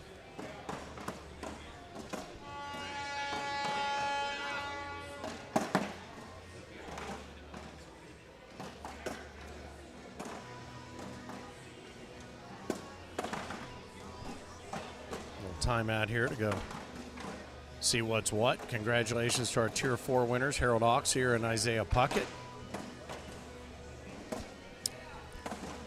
Saw some comments about the boards on center court playing differently. Every single board in this place is playing differently because we're indoor-outdoor. We're wide open.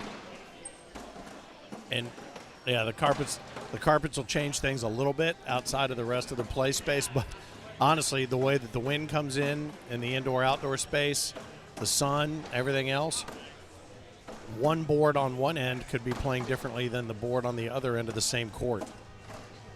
But this is where you find out, you know, you separate the wheat from the chaff at this point. Nice block set up. Yeah. Last year it was windy. The sun was a lot brighter, so these are pretty ideal conditions. And again, I was talking to somebody about, you know, this is where, oh, nice airmail there, right up and over the top. Whoosh. The popcorn fart. Ooh. And a backside airmail to answer. There's another one. Oh, he tried to maybe piggyback it. It got away from him just a little bit shy, kicked off the back. So Isaac's going to come up and over the top, try to do it again, lips around the side.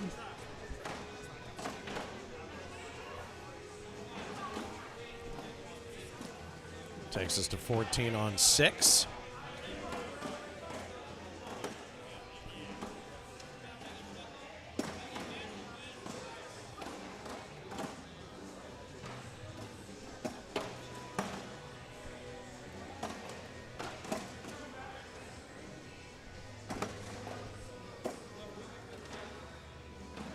Hunter's been kind of mixing it up there, Patrick. I know you're asking if he's been throwing slick side down the entire time. I think, you know, you're seeing it here. He threw the last one slick side down, and look at that one. It kind of rolls up and over. That one's going to fall.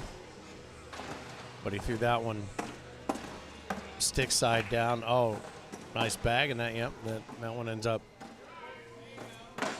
dropping. He's going to go sticky side down, up and over. Oh, nice. Didn't matter, slick side, sticky side when you're airmailing. Just depends on which side you want to take the pain when it lands under the board. Coming in for a roll bag that gets away just a little bit, but Isaac seems okay with it. Pinches everything up. Hunter says, if I bump it, will it go? Shoot it. Sebastian says, shoot it.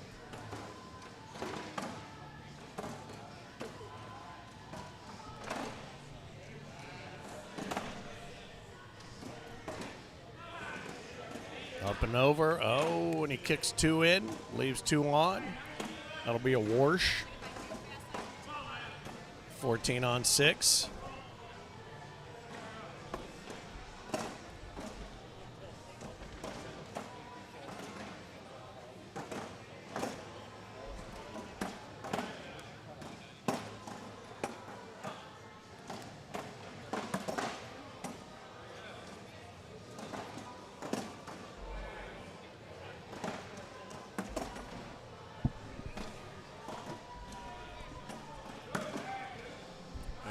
Center block, center cut. Not sure he was as happy about it as I was, but look what it did. He's left himself in position now to collect, and Isaac's bag, aside from a miracle. That's unfortunate, though.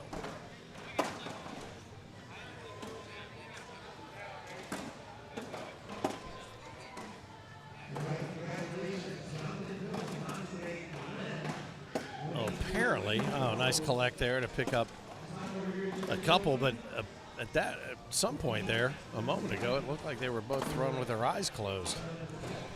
Nevertheless, now a couple extra points in the pocket of Sebastian and Hunter, 14-8.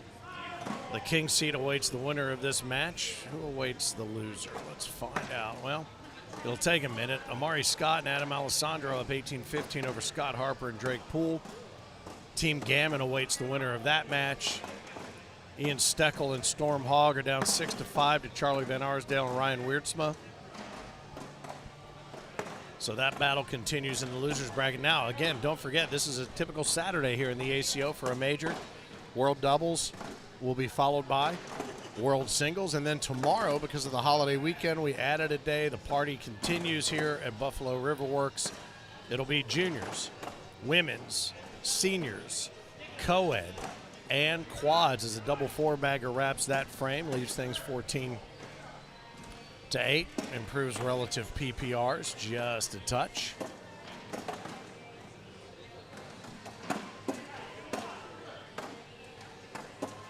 So plenty of cornhole action as tier championship photos are being taken right now. Tammy Williams, God love her, the mama bear of the SVC. Oh, blocker does its work there. Now Sebastian, he's going to step way out there on the edge. Try to leave that bag alone to collect with his final bag. Is he going to cut it left or right? Yeah, he does, and leaves it up there. He can go get them both now. Typically not a problem for either of these guys, but Isaac's thinking about it. He's got 2 bags left. Going to go up and try to drag. Oh, and he gets one in, one off it. Probably not wholly unexpected. I think he was hoping to get the drag, certainly, but Sebastian, 1 bag left. Is he going to be able to pull all 3? Comes in hot. Oh, and he takes one and leaves one off the back.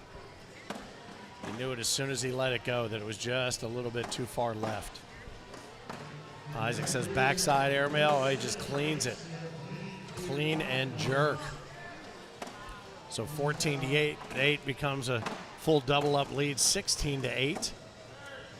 First bag out of Caleb's right claw. Perfectly laid blocker. Are you allowed to step over the line in the ACO? No, you are not. Now, it's a self-regulated game. If a player were to notice that it's happening a lot and come to find a certified official, warnings can be issued. Again, we've always called this a gentleman's game, no matter how many male or female competitors there are. If you see something, you say something. If it becomes an issue, penalties will be imposed. But there are places where I'm sure you've seen cornhole as a little 2-bag collect there, one of each. Comes in.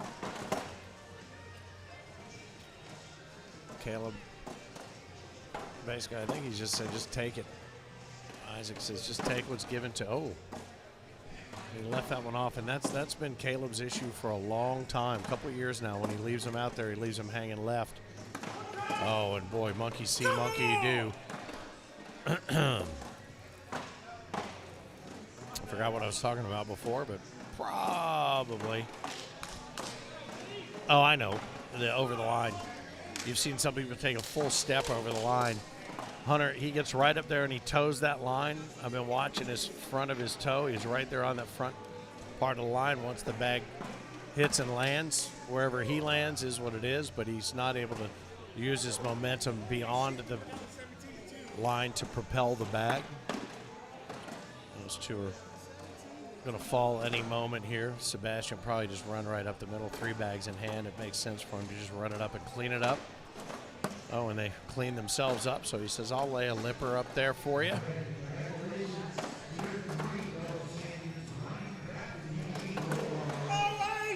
Nice clean up there.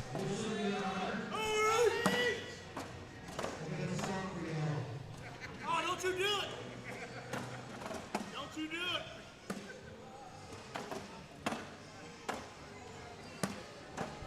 Double 4-bagger there for the King versus King. Nicely done. 16 to 8 remains 16 to 8. Right now we have an Ohio State-Michigan rivalry battle going on in the background.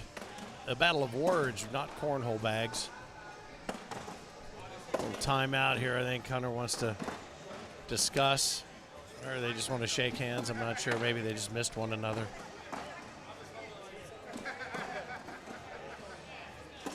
Smiles, grins, hairy chins work their way back to their respective spots.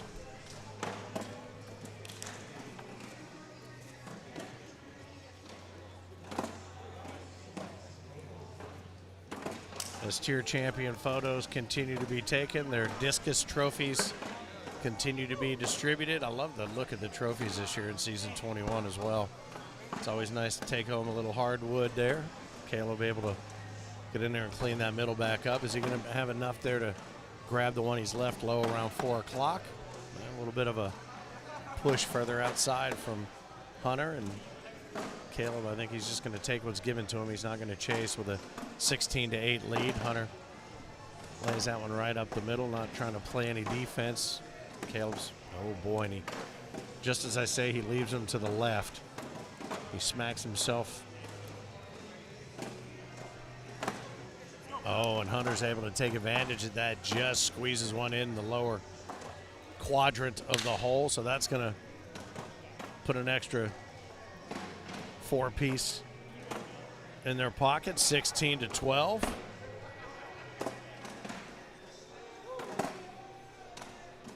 Just such an easy throw out of the right hand to Sebastian Barger. He has really found his groove and his style over the last handful of years.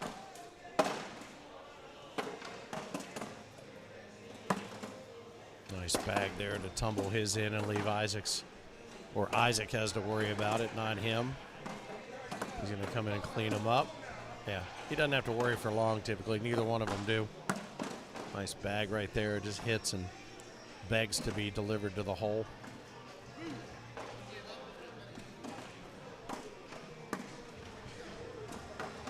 Good finish there on bag number 3. There's another one. It just hits. You can hear the difference in the way the bag hits. We got an extra microphone out there so you can hear the impact. There it is. Double 4-bagger. Taters exchanged. 16 to 12 remains the score. Championship bracket. Top tier of that bracket. King's seat awaits the winner of this match. Right now, Scott Harper and Drake Poole are tied at a penny with Matt and Todd Gammon. Charlie Van Arsdale and Ryan Weirtsma await the winner of that game. The loser of this game will drop into the lower half of the bracket and await the winner of that to be finished out. And then we will begin world singles pool play here in just a little while and have our first world singles champ in season 21 crowned before all is said and done here from Buffalo RiverWorks. Thanks again to Sean Green and his team here at RiverWorks for the hospitality. James Adler of the Buffalo Sports Commission. Appreciate you, brother. In the shadow of the big Ferris wheel and the giant Labatt's Blue. Ah, outstanding. Ah, even outstandinger. The beverage buffet has been replenished.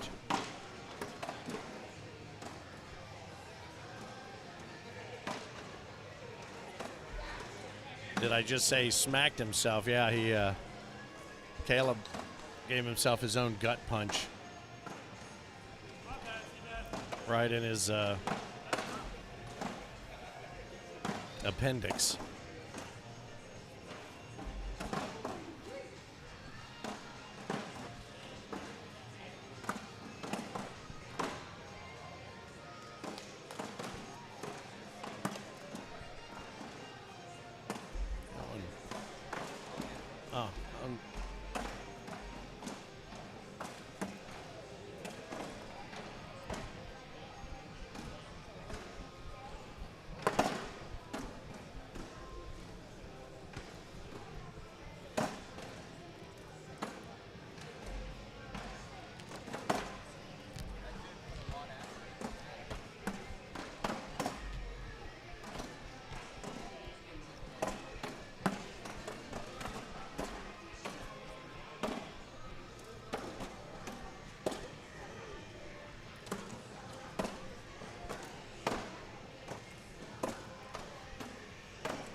Oh, what a shot.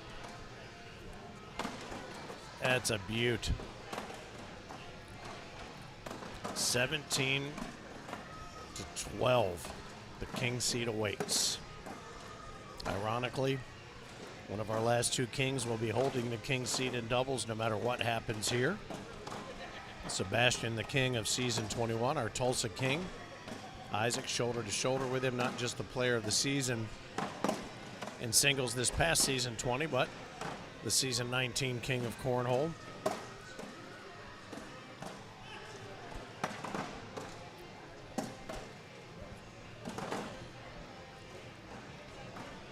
Little blocker game. I won't begin to pretend to know what they're thinking as they throw these bags, but Hunter's getting ready to throw. Sticky side down. Is he going to try to roll one up and over? Oh, he rolled it up and stuck it up on top. Caleb says, shoot it. Isaac says, do it. Up and over. Oh, and he kicks one off the back. His airmail is not as dependable as he would like this morning here early on in Buffalo, New York. Sticky side down, going up and over, and he kicks one off the back as well. That's going to be a very ugly PPR, but nevertheless staggering wash. Again, congratulations to Trey Brown and Lynn Miller last night in the king seat in the big blind draw, taking down Rudy Fernandez and Adam Alessandro 21-20 in a one-game final. They needed to be double dipped, and Rudy and Adam looked like they were on the way to requiring that second game, but Trey and Lynn were able to come back and make it happen 21-20, so congratulations to them for taking the first hardwood home in season 21. Nice cleanup there by Sebastian. It is kind of funny to watch these two throw against one another. It's almost like they're at work. William, no Mississippi Ninja. No, this was sort of an ad hoc put together last minute based on recent events. The Ninja will be back side by side with me here in at Spooky Nook for the first Pro Series Skins extravaganza. Not sure if he will make it to Atlantic City. We're kind of working out the schedule just based on everyone's availability. But my man, I know he's itching to get ready to go in season 21. This one just sort of happened to be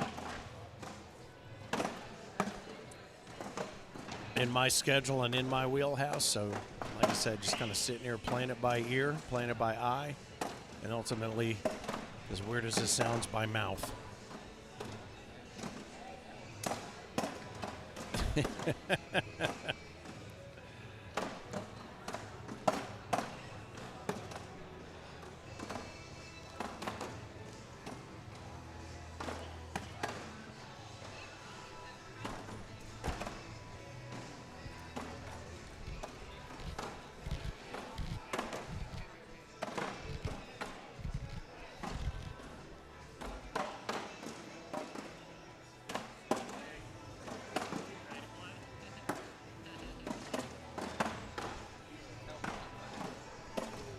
Yeah, 1917. That was.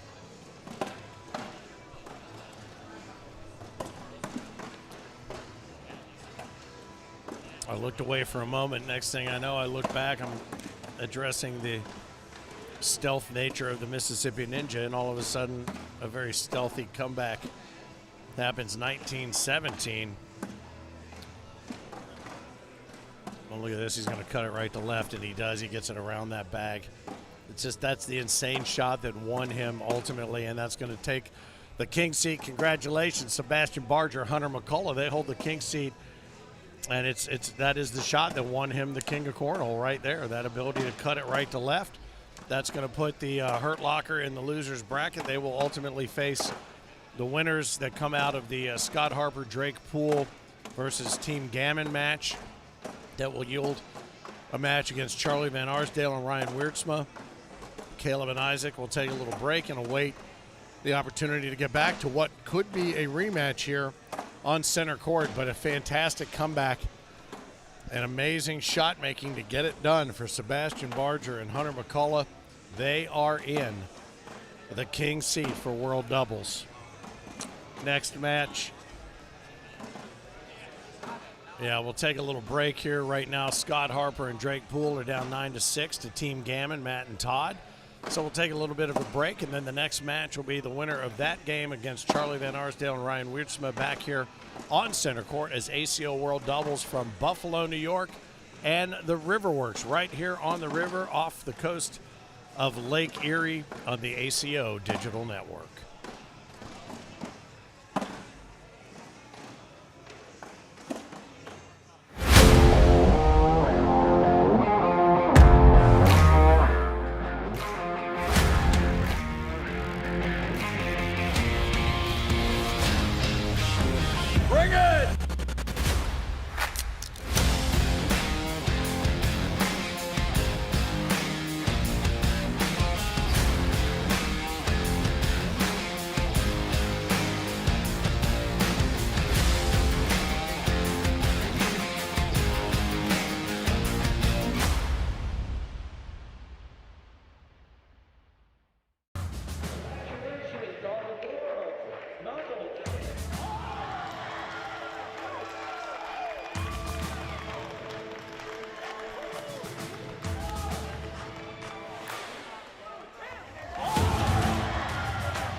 Cornhole is more than a game. It's more than a way of life. It's people. It's stories. It's the kind of bond that's built in backyards and tested in tournaments, and sealed with a handshake and a cold beer. At the ACO, family isn't a slogan. It's who we are. And the moment you show up, you're one of us. The first major we ever came to, and we brought our little ones with us, I had a double stroller.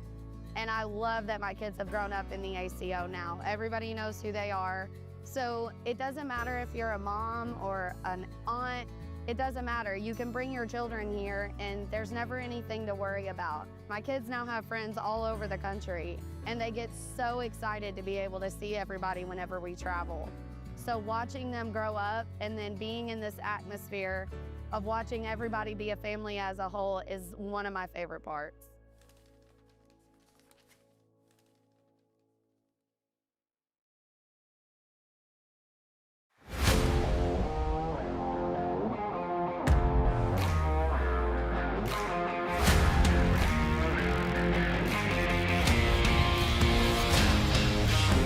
Bring it!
Welcome to another episode of Time to Feel. I can't believe season 20 is over and we're headed to season 21. We're headed to Buffalo, New York for our first major. Grab you one of those great American beers, sit back and watch. Here's my picks for the Buffalo Major. In women, I'm going to go with Kennedy Meineke to take this down, but watch out for a red hot Kendall Cox in this field. In juniors, I'm going to go with Isaac Hurt to take this field down, but watch out for another red hot Amari Scott, who had a great run at the end of the year last year. In seniors, I'm going with Robert Harper, but watch out for Junior Williams here in this field. In co-ed, I got to go with the team of Sebastian Barger teaming up with Kennedy Meineke. What a super co-ed team that's going to be to take this field down. And in doubles, the Hurts are making a comeback this year. Watch out. I'm taking the Hurts. When was the last time you looked forward to a family reunion? Yeah, that's kind of what we thought. How'd you like to be part of an ACO family reunion? Because the American Cornhole Organization is always looking to add new names and new games and more smiling faces to the family, and you and your friends and neighbors are exactly who we have in mind. Become an ACO member now, and you'll find players, tournaments, and more in and around your area. All ages and all skill levels are welcome. Join the ACO to play and party with the pros and the entire ACO family. Go to AmericanCornhole.com/membership, and remember, everyone can play, and the minute you sign up and start playing with ACO, you've already won. The American Cornhole Organization. Keep on pitching. It's Finn from the American Cornhole Organization with a question for you. Do you remember the most fun you've ever had playing cornhole? Think about it. You might think you do, but you don't. And you know how I know? Because if you're not a member of the American Cornhole Organization, you haven't had the most fun you've ever had playing cornhole yet. You're just a couple of clicks away from joining the worldwide cornhole community, where you'll be able to play down the street or across the country with players of all skill levels and even the pros of the American Cornhole Organization, the governing body of the sport and the fun of cornhole since 2005. Head to AmericanCornhole.com to learn all about the ACO and how to become a member of a local group near you. The most fun you've ever had playing cornhole is waiting for you. So, is it time to take your game from the sidewalk to center court? We can't wait to find out, and we can't wait to see you. Let's have some fun. AmericanCornhole.com and the ACO remind you, keep on pitching. You know damn well I was in the field, and I was just trying to lay around and just kind of keep it. Yeah, he thought I was in the field with hay running off backwards in the pond. Yeah. This is my second tournament with them bags. Is that it? Really? Yeah. Well, I played with them. I practiced with them a little bit of the night in the garage, and my garage floor got kind of dirty, so I washed them. Yeah, he thought I was running off in the pond again. But I'm blessed. Good day. I was blessed to get to win that one. It really feels good. I ain't kidding. Bob's going to kill me. I know he is. But he's got a bad accent. I don't know where he got it at. This could go on all night if we allowed it. Well, we can. All right. Kathy, Philip wants a pumpkin roll, honey. The American Cornhole. Welcome back to Center Court, the American Cornhole Organization first major of season 21. And this is going to be a loser's bracket game that pits Team Gammon, Matt and Todd, against Charlie Van Arsdale and Ryan Wiertsma. And that was a kind of a runaway there to finish that game. The Gammons took off and ran away from Scott Harper and Drake Poole 21-8. But Isaac and Caleb Hurd await the winner of this game to get back to challenge Hunter McCullough and Sebastian Barger, our reigning king of cornhole, who sit in the doubles king seat, as you may or may not have already predicted. If your last name is Barger, I'm sure you did. But it was kind of fun to watch, and we may end up seeing a rematch. Will they stay shoulder to shoulder? Isaac Hurd and Sebastian Barger are two most recent reigning kings of cornhole. If you're joining us now on Facebook or on the YouTube channel, I would suggest Facebook probably is the easiest for you on the phone, but the better looking feed, even though we're pushing the same resolution, is coming out on the YouTube channel. So you're welcome to check us out and comment on either, fielding comments on both. Looking forward to hearing where you're watching from, what you're up to today. Just me sitting here with Eric Heinerman and Mary, my partner for the weekend here. The The Mississippi Ninja will be rejoining the festivities here soon. Spooky Nook, I believe, the first Pro Series Skins extravaganza, 1st of October. You will probably be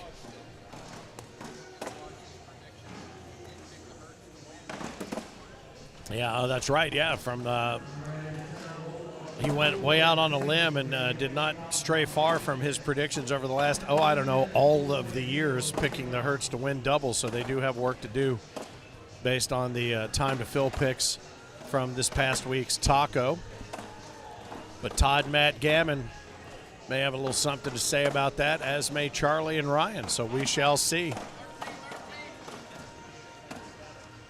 Welcome back again. Center court, Buffalo RiverWorks. A beautiful day here in Buffalo, New York, on the river right off the southern coast of Lake Erie. You can almost see Niagara Falls from here. If you listen closely, if I would quit talking, you could hear it. Not really. Mark Prater, let's go Team Gammon. Get it.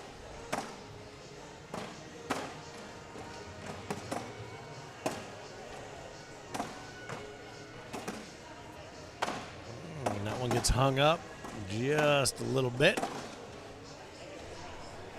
And that's going to put 2 points in the pocket of Matt and Todd Gammon.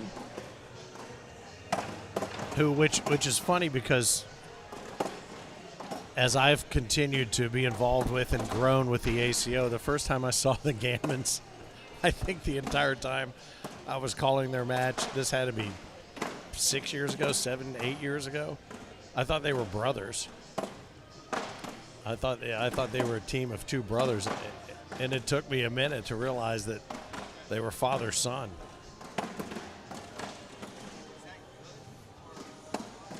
Yeah, I'm not sure which one that speaks most bestly or poorly of. I'm not sure. I guess if it was bad, Matt would have punched me in the face. So I haven't been punched in the face yet.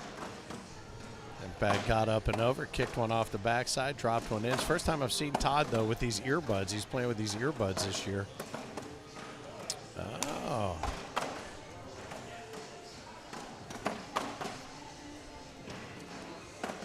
Check that bad boy out. Charlie threw some spirit fingers up in the air and said, we'll take those three. Thank you much. 3-2.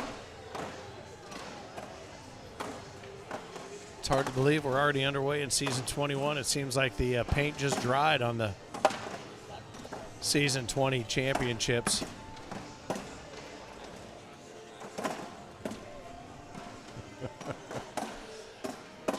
Women's doubles champions McKenna Kopp and Kim Jackson. Seniors doubles champions from season 20, Tony Pena and Bruce Lalonde. That was a fun one to watch, if you recall. Juniors doubles, Lonnie Campos. Remember him? Yeah, because I've said his name a ton. And Sammy Van Sickle. Co-ed doubles, Kelsey Turner and Daryl Macon ran roughshod over the competition. Women's singles, it was Maggie Geiger. Senior singles, Scott Swenson, who you saw a little up close and personal with his partner and the man he bested for that championship, Ross Moore. In senior singles, oh, looky there. And then junior singles, it was Lonnie Campos taking that from the World Season 20. We'll continue to revisit some of our champions, as we made mention of the fact that Sebastian Barger is our reigning king of cornhole, but he was also our reigning king of the fifth and final Pro Series skins. So he took home a bunch of cash, and Braden Easterling came in second in that skins match. But I'm telling you, that kid is on fire, and he is just waiting to explode and take top tier honors every chance he gets. A pizza just showed up out of nowhere. That doesn't suck.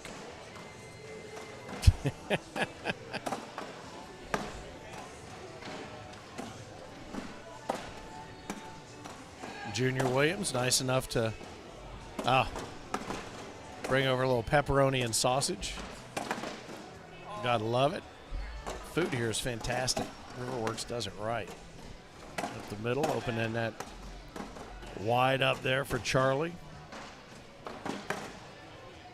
That's going to be a couple as Todd wants to take a quick timeout and go down and have a chat with his partner as they find themselves down in an early significant hole, 13-2, while I was recapping the results of season 20. A little bit of a bum's rush happened.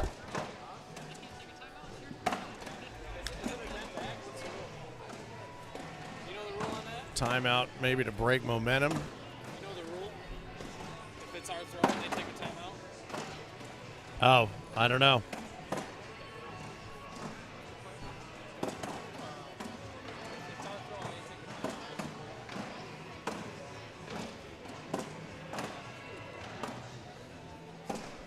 All right, so that. You can only call a timeout on your throw. You can only call a timeout on your throw, so that's a warning.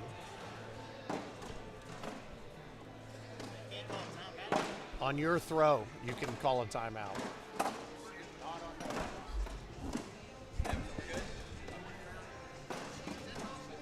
So again, we go back to the gentleman's game. It's called by the player. The certified official steps in, makes the call, the warning is issued, and the game continues. So maybe the effect of the timeout has now been lost.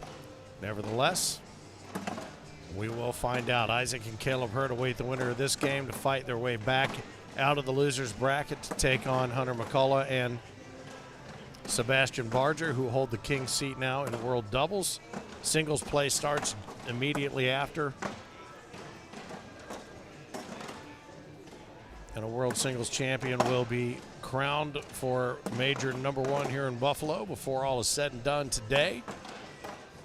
John the Wiz said, I wonder where my pizza went. Yeah, it got delivered to us here, and it turns out that somebody ate 2/3 of it.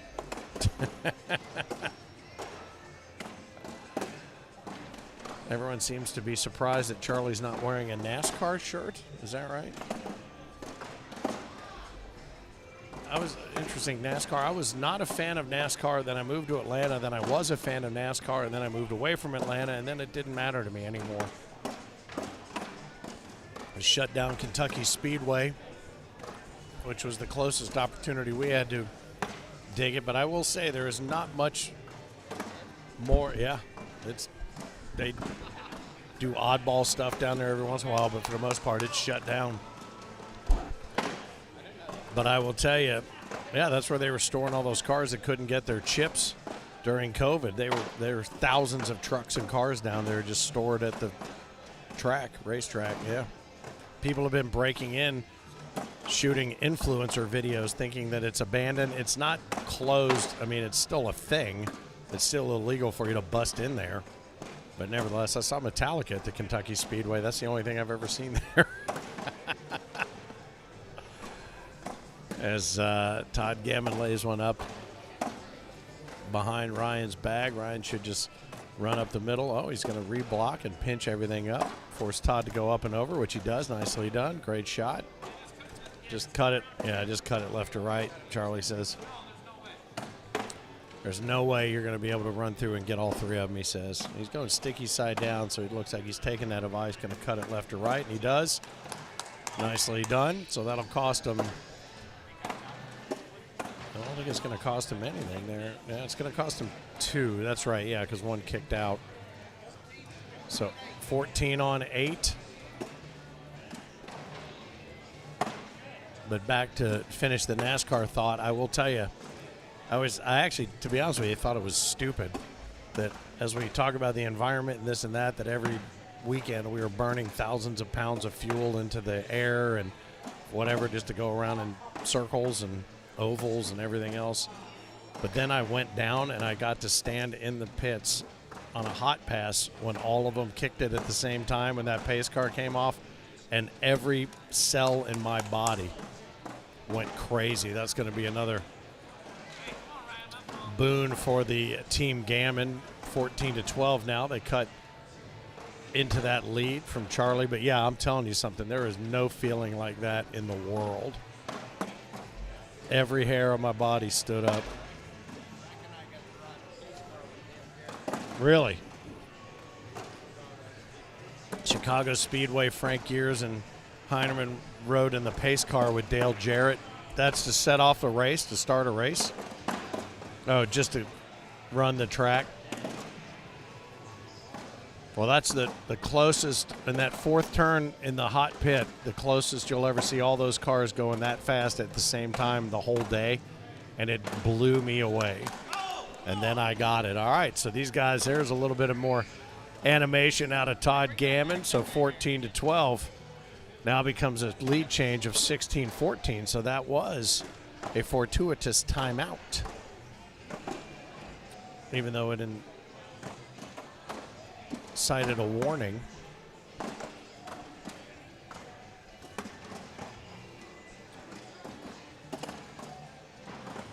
Some shout outs to the North Carolina peeps, grabbing a lot of the tier play championships.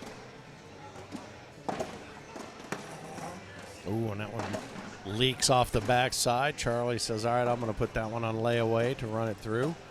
Matt's going to try to, oh, he blocks it up. I thought he was going to try to cut it right to left there, the way he left his hand up and over on the top. Charlie drops one off the back. That's going to be another lead change. Charlie Van Arsdale, Ryan Wiertsma, 18-16 over Matt and Todd Gammon. Again, Isaac Hurt, Caleb Hurt await the winner of that match. That will be played here on center court. And then the king seat holders, our reigning king of cornhole, Sebastian Barger, Hunter McCullough, wait in the wings as they continue to stay warm.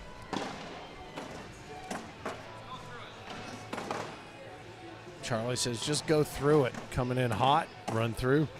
That's what he does.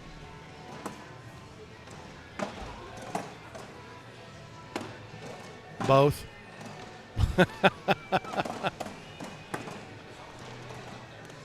Yeah, for sure.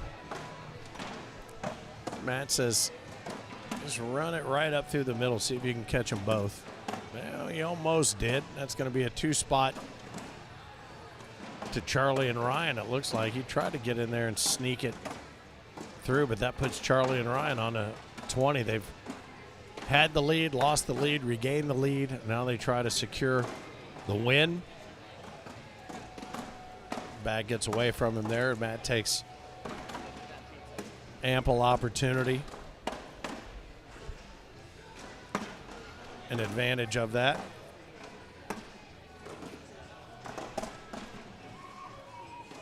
Matt leans back, lifts up, reblocks. If I miss it, is it game or no?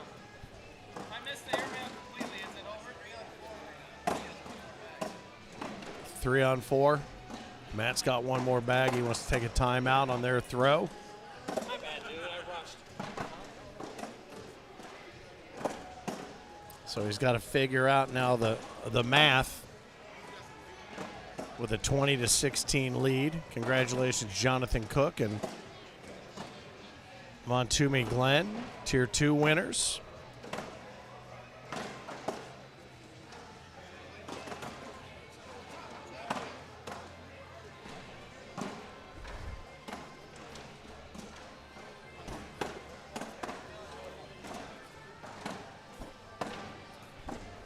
Timeout wraps up now, each with one bag in hand. Charlie Van Arsdale ready to execute the strategy that they put together, going up and over, takes it, takes one of each. It's all right, that washes those two bags.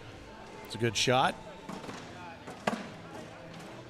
Matt Gammon leans back, lets it fly, tries to drop one in and drop one over, and that's going to do it. How about that? Charlie Van Arsdale and Ryan Wiertsma take it back. They take the lead back, they take the win, and now they face Isaac and Caleb Hurt to get back into the championship match of World Doubles here on center court. That match will take place here in just a moment, but Team Gammon, Todd, and Matt, nicely done. Todd Gammon last night late into the big blind draw, very late into the World Doubles Championship. They're going to have an opportunity to take home a little cash today for World Doubles, and they will then ply their wares in World Singles as Isaac and Caleb Hurt work their way back to center court now. It'll be Ryan throwing shoulder to shoulder, and Isaac will be throwing on the outside arm. Caleb will be running shoulder to shoulder against Charlie Van Arsdale. Thank you very much. Let's see what's going on here on the YouTube chat. What you guys are up to, what you're saying, where you're watching from. If you're watching on YouTube, you're probably seeing a better, less washed out picture, but pushing at the same resolution. So hopefully you are enjoying what you are seeing. Good stuff today here from Buffalo RiverWorks. And again, thanks to Sean and his team. Thanks again to James and everybody at the Buffalo Sports Commission for helping us make it happen. Those of you who have been checking things out throughout the course of the day, we appreciate it, whether it is on Facebook or on the YouTube channel. All good. Dwayne wants to know when you're going to start playing again, Heinerman. When are you going to get back into playing seriously? He said you don't want him to.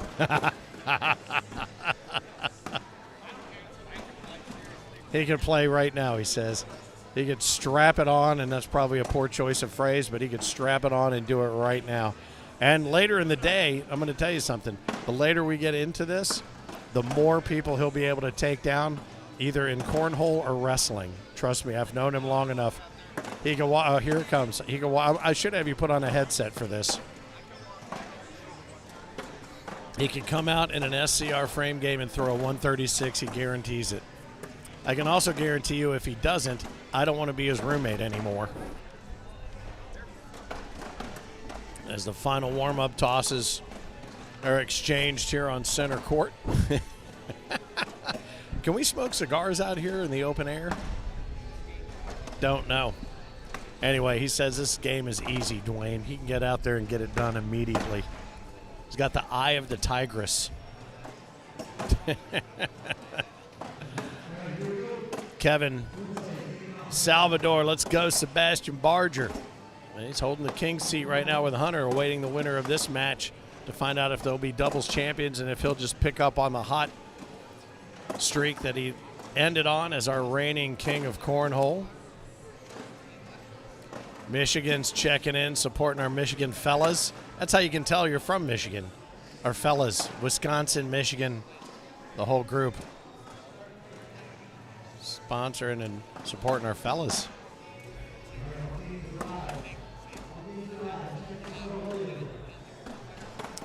The road to glory begins in Buffalo, and the wind starts to cut through this indoor-outdoor facility.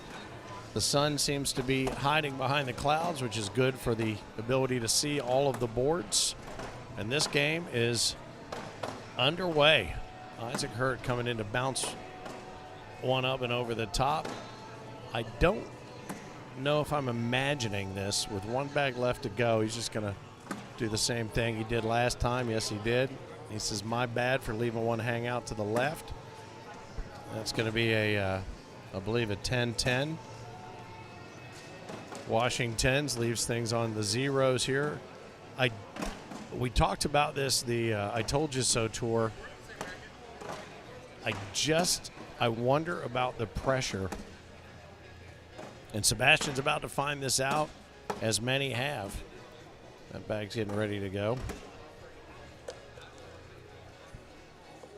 Just going to come in hot, slick side down and clean it all up. Oh, and he drops one and launches one. Charlie helps him out. Is he going to go roll bag up and over, or he's going to lay a low block? Maybe I'm just envisioning things. Heinerman, maybe you can help me out. Does it look like they're having as much fun doing it? Oh, and he kicks one over, kicks one off, somewhat replicates Caleb's earlier shot there, and that leaves goose eggs on the board. The smile, the Isaac smile, gone.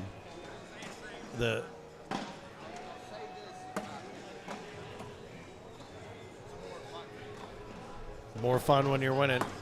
Yeah, no question. But I do wonder, it's more fun when you're winning, but are you winning when you're having more fun? I wonder too. Does one beget the other? I don't know. Because I don't play. I suck. But I do wonder. And I understand the difference. Yeah. Chicken and the egg, I guess. And right now there are 2 goose eggs on the scoreboard. Yeah. Nature or nurture.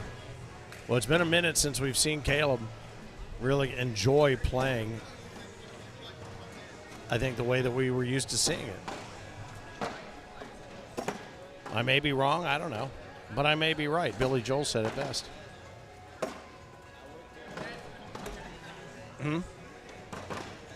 Yeah.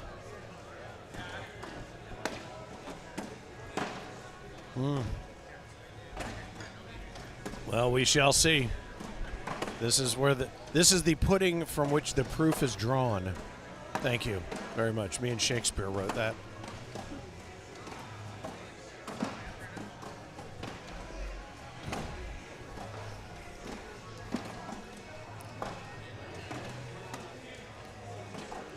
One in, one off.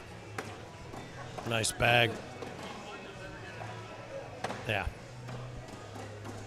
That's going to crack the shell on one of those eggs. Charlie and Ryan up 2-0. That was a nice bag to collect there and finish that frame off.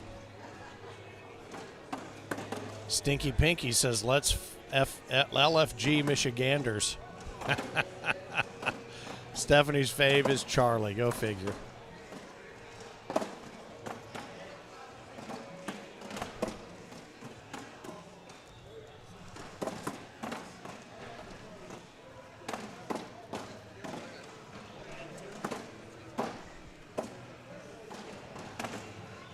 Ryan just going to cut it right to left, leave those alone to take the wash.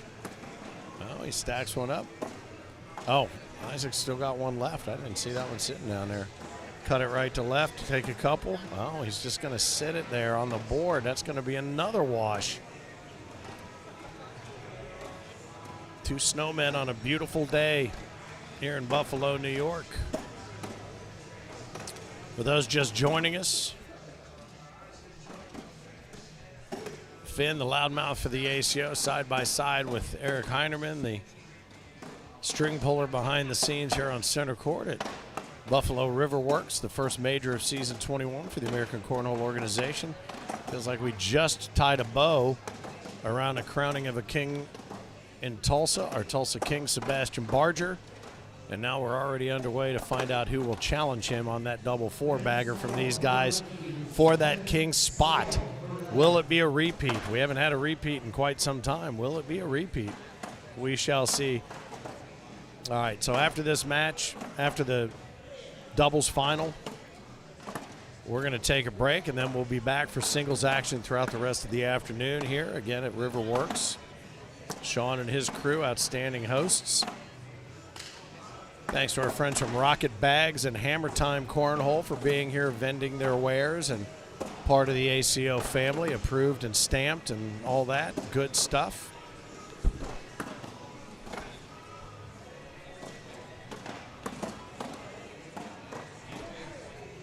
Tammy Klinger, Michigan is you guys. When I moved to Kentucky, they all looked at me funny when I said, you guys want to come over? I had to learn y'all real fast. That's all right. You can still, I'm from Kentucky, Tammy. You can still say you guys. I didn't say y'all. I do have to laugh because I'm from Louisville. I don't know if you pick it up in my accent. No. But I did laugh. Yins. Oh, Yins. Well, West Virginia's Yins. Yins is Pittsburgh. Yinsers. Y'alls. Columbus, Ohio is use guys. But I grew up in Louisville, and it's funny because when you move out of Louisville, the only way you can tell I'm from Louisville is the way I say Louisville. But women from Kentucky, and this is going to sound sexist and horrible, I'm sure, but this is my experience, hold on to the southern accent because guys think it's sexy. Guys do their best if they move away to lose the accent because it makes them sound dumb. I'm sorry. You know what I mean? Yeah. Heinerman comes out of West Virginia. He lost the accent because people don't take you seriously. I don't know. Maybe I'm wrong. Where do I search in Scoreholio to look at the bracket? Never mind. I found it. Yeah, it's cleverly disguised under the title doubles. ACO doubles.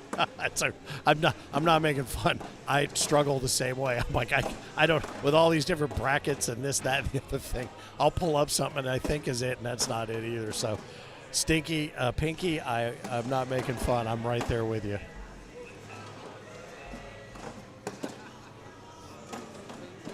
Yeah, that's the screen name.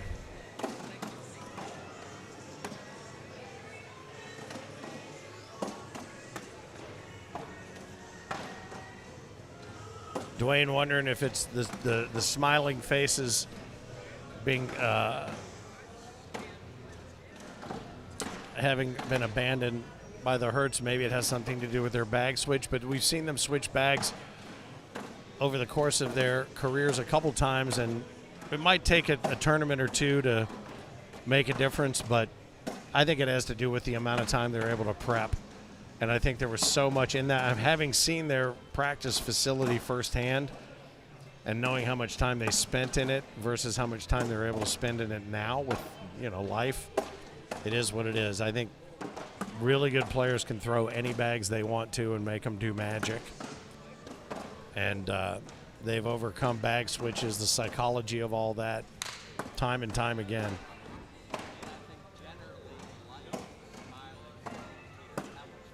Sure. Oh, yeah.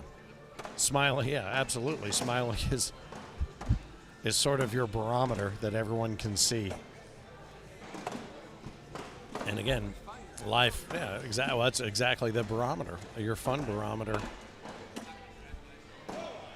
But 8-on-2, Charlie and Ryan up over the Hurt Locker as that bag leaks a little bit out on Ryan, and Isaac comes in and makes him pay. That's going to cost him 4, so that should be, 8-on-6 now? Yeah, it takes him to 8-6.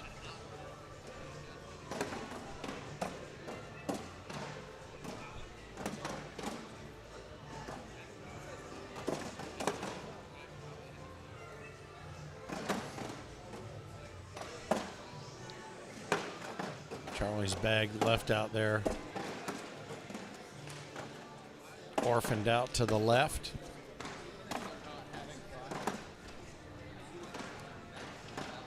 Oh, yeah, there's no question. Revenge, trust me, yeah, revenge is on their collective brains. That's a fact. All right, so 2 snowmen on the board now, knotted up at 8. Who will battle back into the finals against the king seed holders, Hunter McCullough and Sebastian Barger?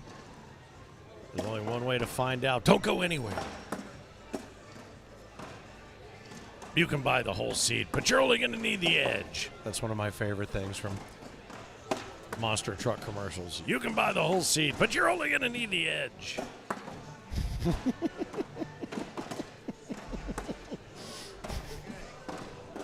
It's hilarious. It's hilarious. I wish I had thought of it. But I'm more than happy to plagiarize it. All right, a double 4-bagger. Oh, no, I apologize. I missed that. It was a 2-spot there. Isaac and Caleb pinch a couple out of that one. First bag out of the right paw. Sitting right up on the front lip and dips in, and that plays havoc with Charlie's first bag. So now he's just got to focus on getting these next 3 in, one of which has already been accomplished. Yeah, Caleb's dialed in right now. He's not wasting around any time. I would use the F word, but it's not late enough in the day, and that's going to be a 4 spot that they pick up right there to take a 14-8 lead. I wonder if, later on, after the beverage buffet really kicks and we get into singles, should we put a PG-13 rating on this up front before we start? Because I'm gonna start letting fly. NC-17.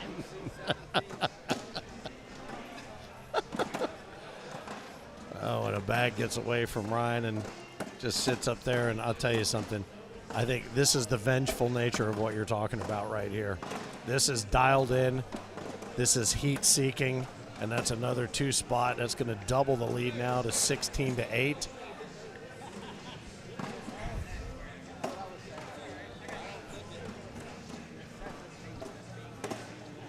No. Focused. So Caleb has left a bag just a little bit there to the right. He's nudging it up toward the center where he wants to go get it. Charlie says, all right, I'm going to make you do it. I'm not going to help you out at all. There. Caleb's going to come in and try to now run through. Oh, and Charlie kind of did what I think Caleb was trying to do. He's going to try to run up and take them all. He's going to bunch it up. Right now they're looking at a wash. Charlie's got to figure out what's he going to do. Is he just going to give up a couple, or is he going to push the – oh, look at that. There was a lot of brute force behind that. That's just going to be a single spot to the hurt locker.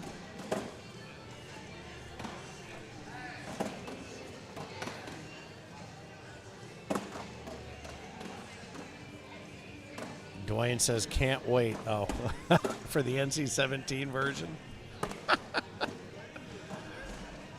Yeah. Put your kids to bed. It's time for the singles semifinals and finals.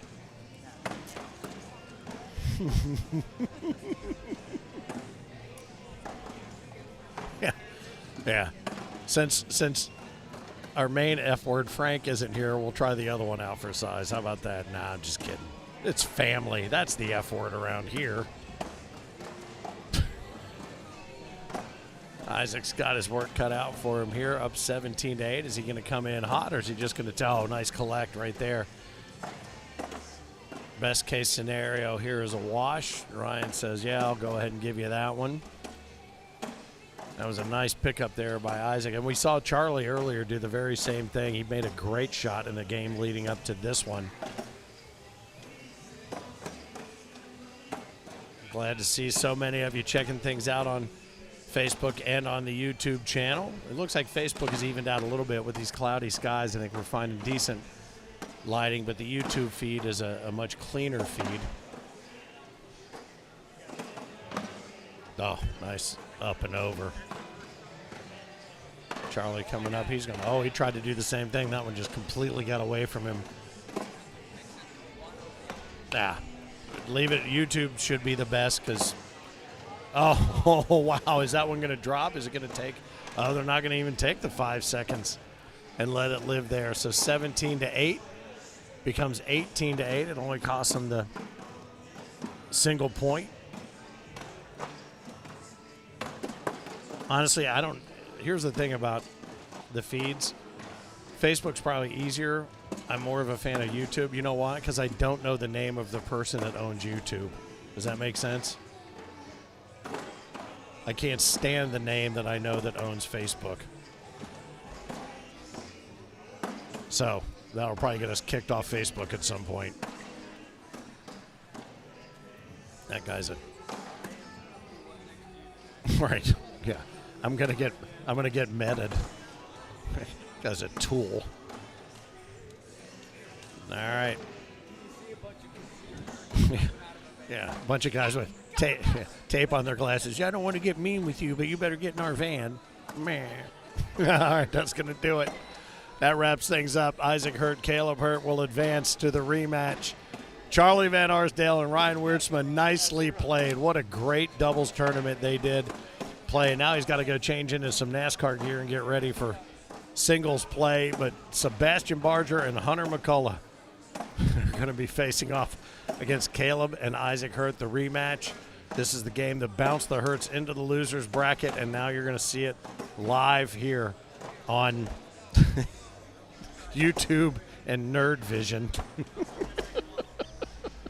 You better get in our van right now. Don't make me write you a strongly worded letter.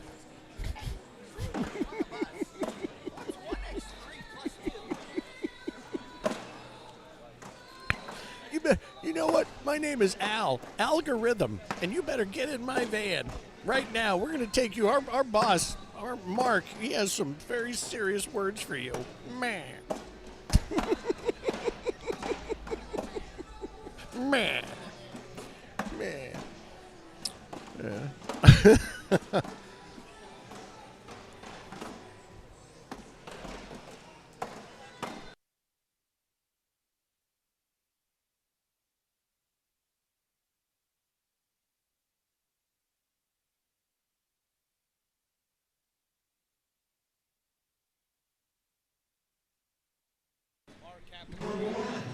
What's that? Yeah, right.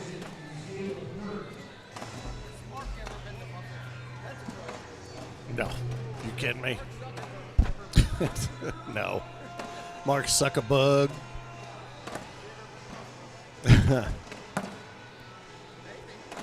He doesn't know where he's been. I'm gonna put on my Oculus glasses and watch this in 3D. How about you? Meh.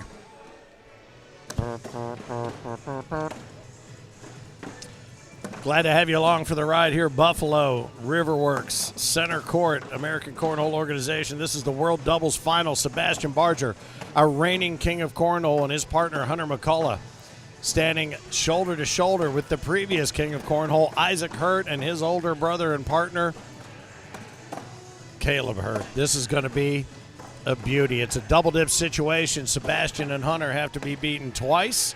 It's a one and done if they take game one. And then we move on to singles competition this afternoon, and we will have those final brackets rolling for you here on the stream. Thank you guys for checking things out. What a way to begin season 21, to see who is going to come in and put their giant footprint on this season. Will it be our reigning king? Will it be a previous king? Will we have a repeat king? Who knows? So many questions to be answered. And with regard to the word king, season 21 is going to be very interesting, and that's all I can say at this point. But trust me, stick around. It's going to get curious. Bring those comments along, whether you're watching on Paper Plate Facebook or on the YouTubes. Love to know where you're watching from as these guys get ready to get underway for what is going to be a shootout. Good to see my man over there, young fella. I'm not sure if that's Victor from last night or not, but I saw him throwing shoulder to shoulder with Caleb a little while ago.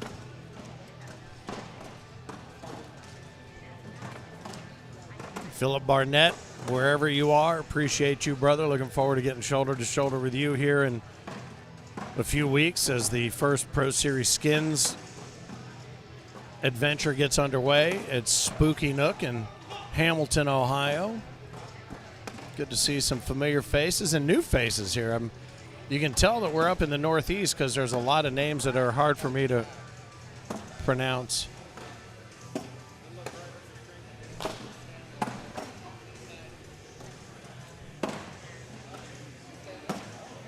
Dwayne says, let's get it. I miss Ryan LaBelle with the Rocky song, Let's Get It Up. Oh, it ran. Do the Kings ever know what you're talking about? Even know what you're talking about? No, they don't. Very few do. No, yeah. To their own benefit, Patrick. You'll love it. You'll love it. If they do, something's gone wrong, but it's not bad.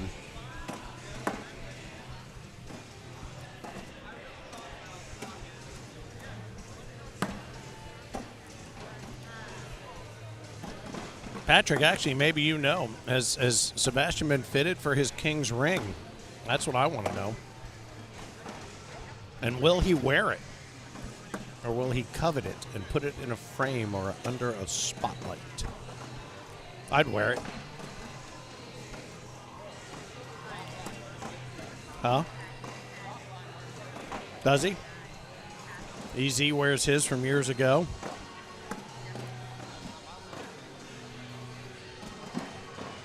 That'd be funny because Matt would, he's only got one finger left. Can you imagine? Yeah, he'd never be able to lift his hands.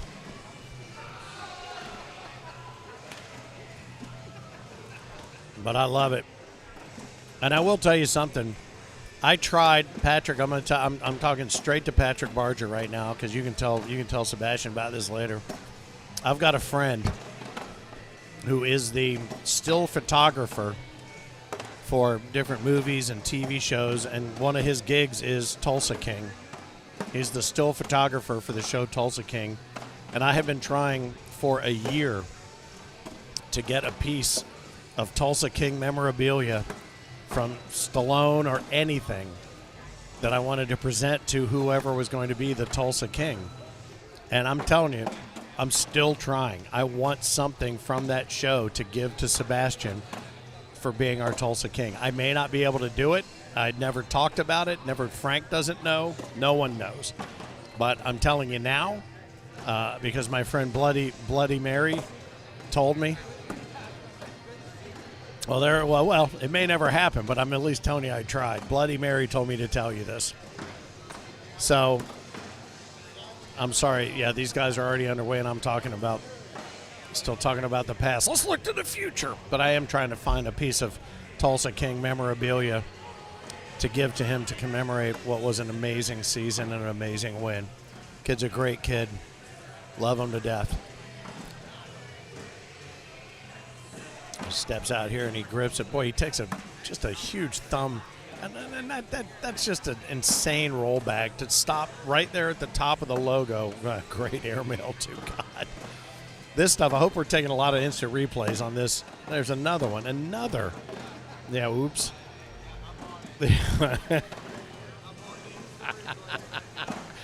These roll bags, that's crazy. 3 in a row. Up and over a full 12 to 16 to 18 to 18 and a half inches on this roll bag. Insane. I'm telling you something right now. If your neighbors don't know about cornhole, bring them over to the house, put this up on the TV, because this game will provide shots like no one's ever seen. Nobody's ever seen anything as big as these shots ever. The world has never seen them. 4-3 right now. The Hurt Locker able to push the limit. Yeah, these guys invented these shots. You're watching the innovators in the game do what they do best.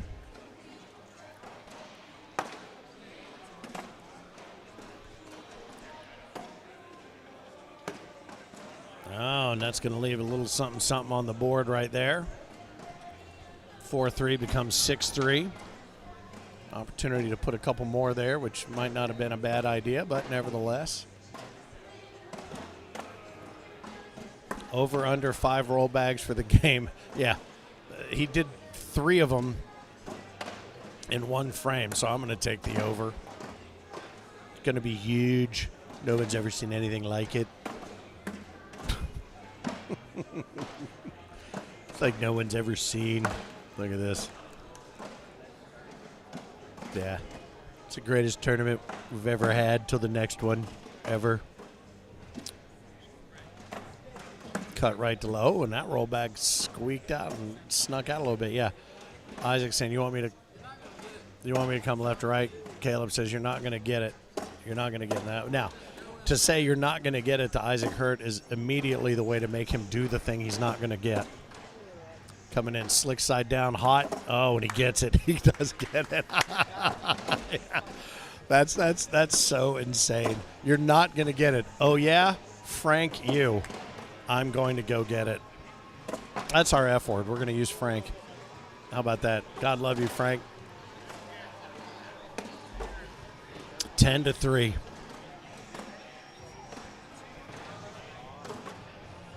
Oh, hello, bee. Go pollinate a flower somewhere.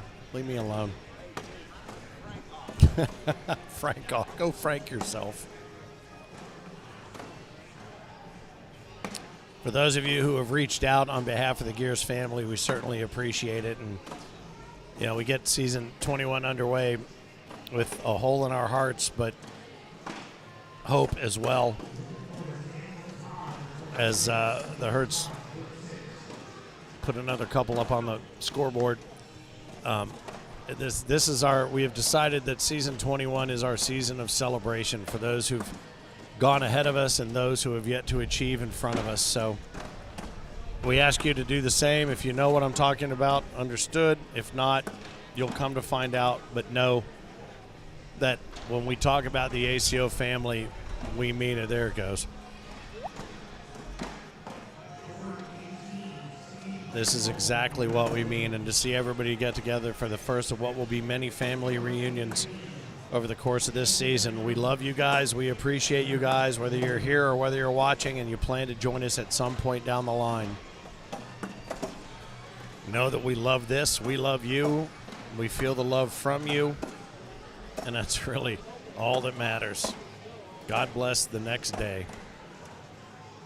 12-on-5 right now. Isaac and Caleb Hurt up over Sebastian Barger and Hunter McCullough. Now, again, Sebastian and Hunter hold the king seat here, so this is a... Yeah, this is, yeah, it is. This is in the rematch that was the match that bounced the Hurts to the loser's bracket. It started this way as well. You're right.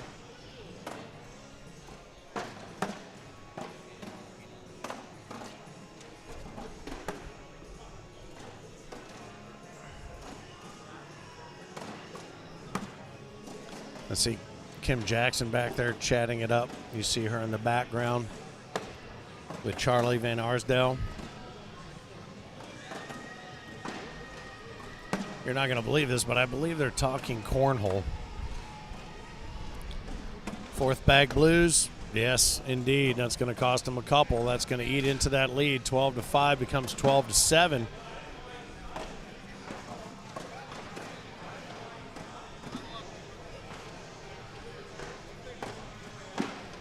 The chat on Facebook has been basically co-opted and taken over between Dwayne and Patrick, so I don't want to get in the way of your guys' conversation. Knock yourselves out.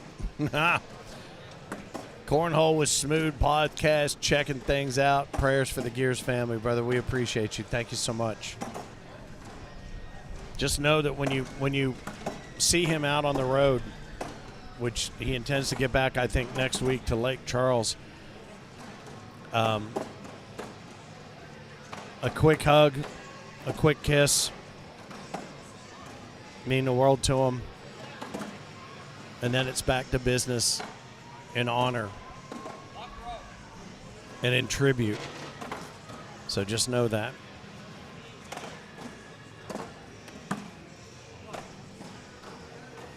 It's all right. Yeah, Sebastian says, all right, let's just make him come up and do something with it. And he backside airmails it, just going to give up a couple. So 12-7 now becomes 12-9. Excuse me. You're not going to believe this, but talking nonstop for hours at a time. And knowing you're going to be doing it for another 9 hours. Sometimes there's a frog in your throat. That's all right. Mary will take good care of me. Bankrupt me, but also take good care of me. Caleb steps to the middle, no, and he steps back in, tight to the board. Sticky side down, coming in. Oh, and he came in, I think, tried to cut right to left and just kicked off of Hunter's bag, just a touch.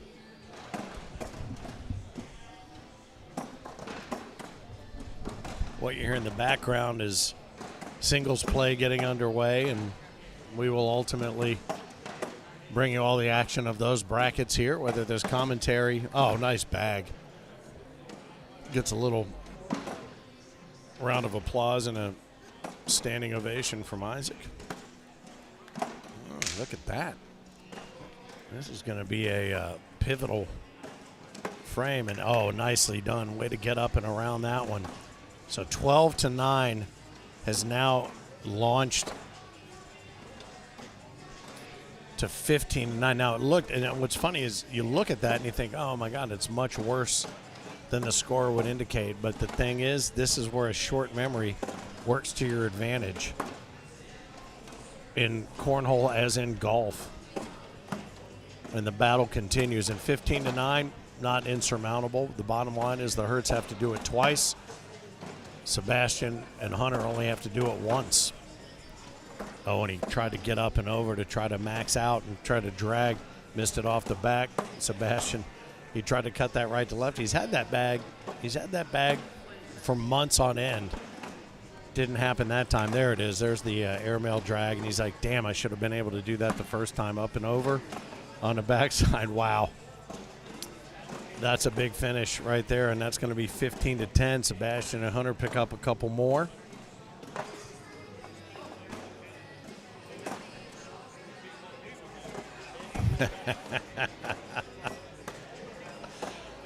Patrick, that is absolutely my intent. Mary has been too safe. It's time for her to get bloody.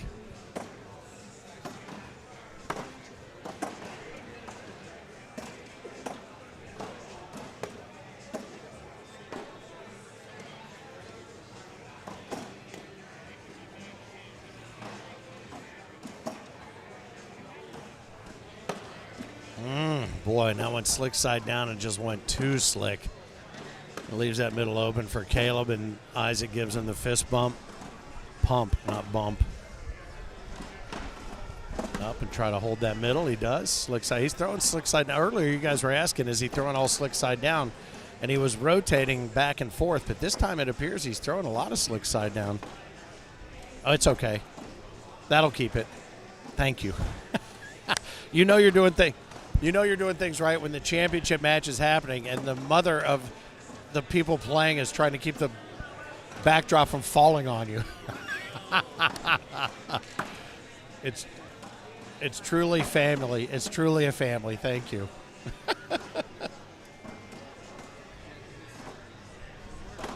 Oh. She's trying to hide, so we can't find her with the camera. Now we know where she is. Ooh, and that one got away.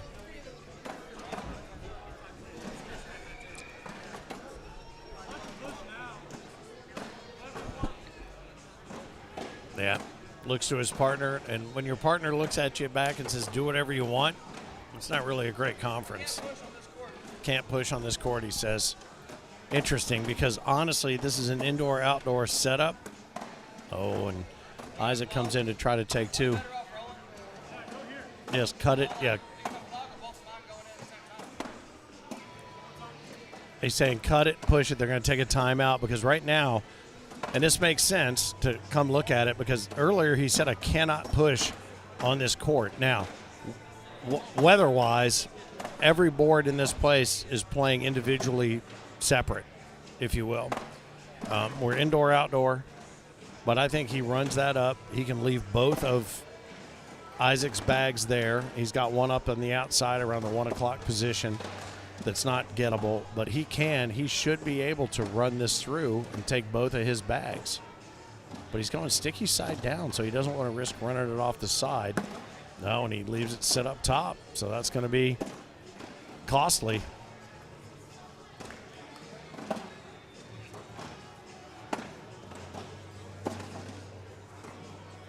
With regard to the ability to make the comeback, but Isaac and Caleb sit on 20 right now. Now, if they win this game, all they have to do, as I said, is do it again.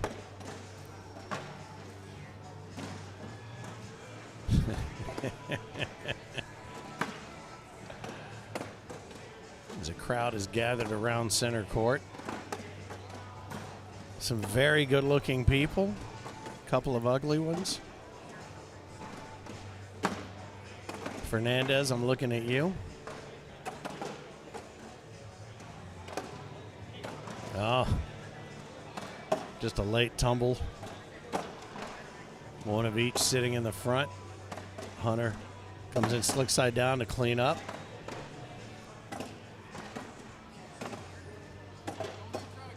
Do you want me? Yeah, he's asking Isaac, you want me to cut around it to try to get in there? Because Hunter's bag is ready to go. All right, earbud has been replaced. Sticky side down out of his right hand and up and over, and he's going to try to cut it up and over, and it sits up top. Oh, and it's going to go. Is it going to go? And it goes. It does go. That saves him a couple more right there. So 20-11 becomes 20-13. So check this out. There it is.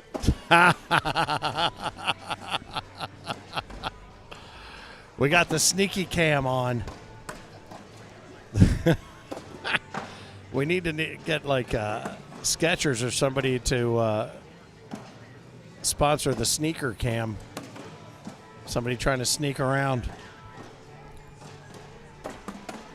All right, 20-13. Maybe you thought it was over, but it ain't over until the Fat Fin sings.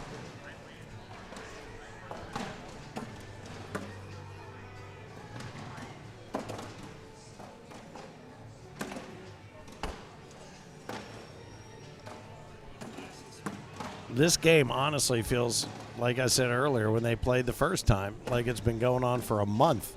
But that's the beauty of this.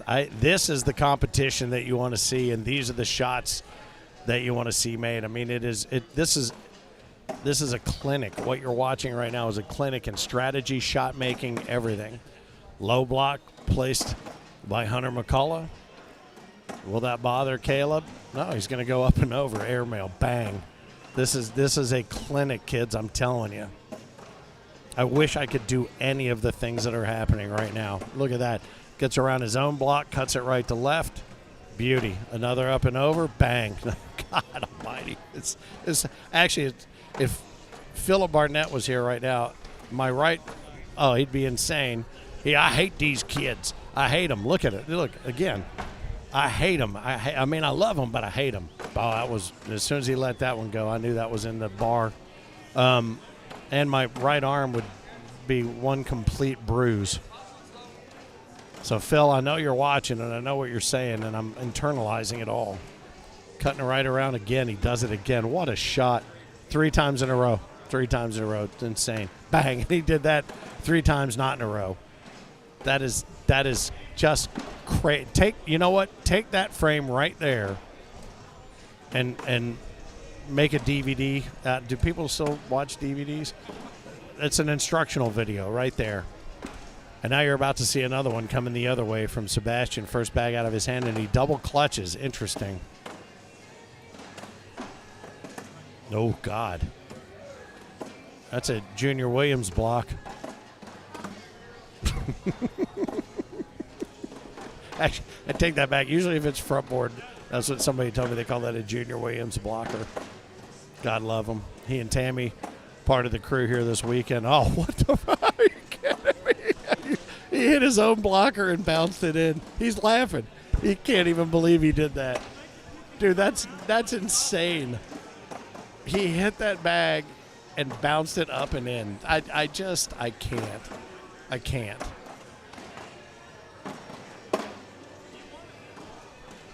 Stepping out.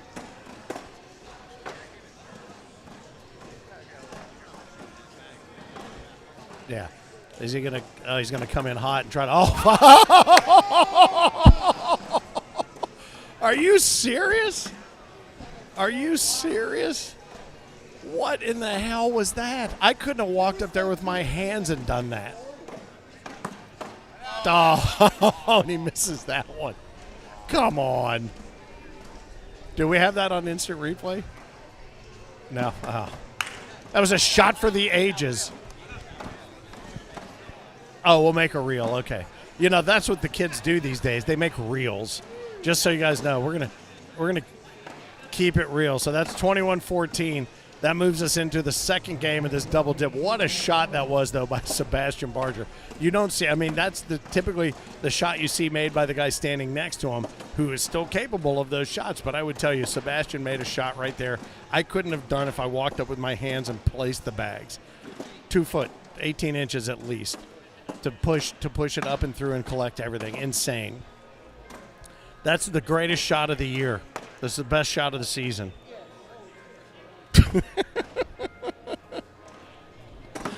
And now the best part is we get a game 2. And this is a one and done situation now. We're about to find out who wants to put their footprint on the neck of the other. I know, James, that's just franking crazy.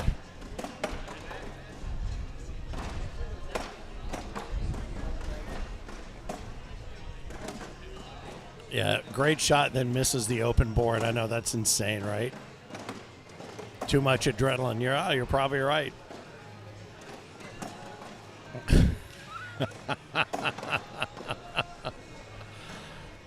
I got to be honest with you. If the rest of this season is as much fun as it is right now, like, it'll be the best year of my life. Tablet.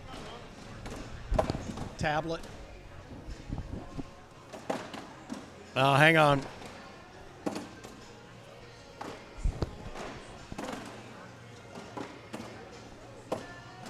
All right, apparently we have a tablet issue right now. Hang on. Hang on. Hang on.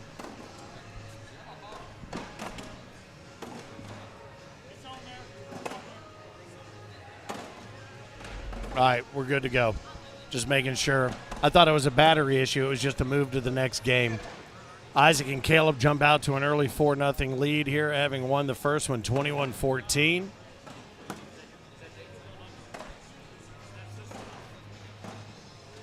Typically, we'd say, this will affect the mindset of the competitors with the delay. Nah, not this time. This is Iron Will versus Iron Will. Great collect right there by Sebastian. Isaac's just going to have to minimize the damage at this point because he knows what's happening to him now. Oh, yeah. All right. So now, here's the thing. I think Sebastian can coin slot this one. Slide it right up in between the two and leave it alone. Oh, and he does it. What a shot. That's a 12-on-6, so that's going to be a 6 spot. That takes 4-0 to a 6-4 and takes the first bag back into the hand of Hunter McCullough. And this is a one-and-done, kids. Right now, this is the championship match. And if you don't think you're going to see this match time and time again over the course of the season, now that said, Sebastian will be playing with Amish, Tyler Goodwin, I do believe. He is going to be his regular doubles partner. But Hunter McCullough, whoever pulls him in as a doubles partner, is going to be it's going to be an embarrassment of riches for him or her as well. I know. Keegan just put up the perfect comment for the entire match. Jeez. You're exactly right, Keegan.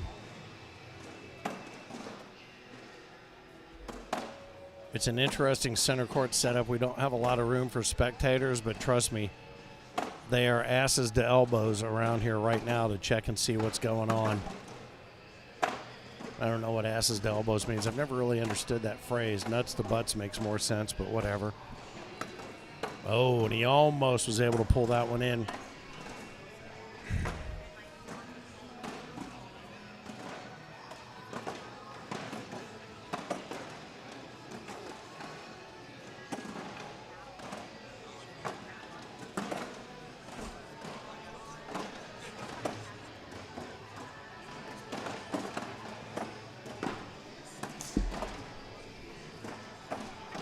Knotted at 6 here on center court. The ACO Season 21 American Cornhole Organization launching big time with big names and big gameplay from Buffalo RiverWorks. Lake Charles next on the agenda. One leaks off the side there from Isaac. Time for Sebastian to come in, sticky side down, going to tumble up and over. Amazing shot. He may already be unbeatable. I hate to say this early in the season, but he might be unbeatable already. Might be our first repeat king in quite some time. So 6-6 is about to change drastically, 12-6.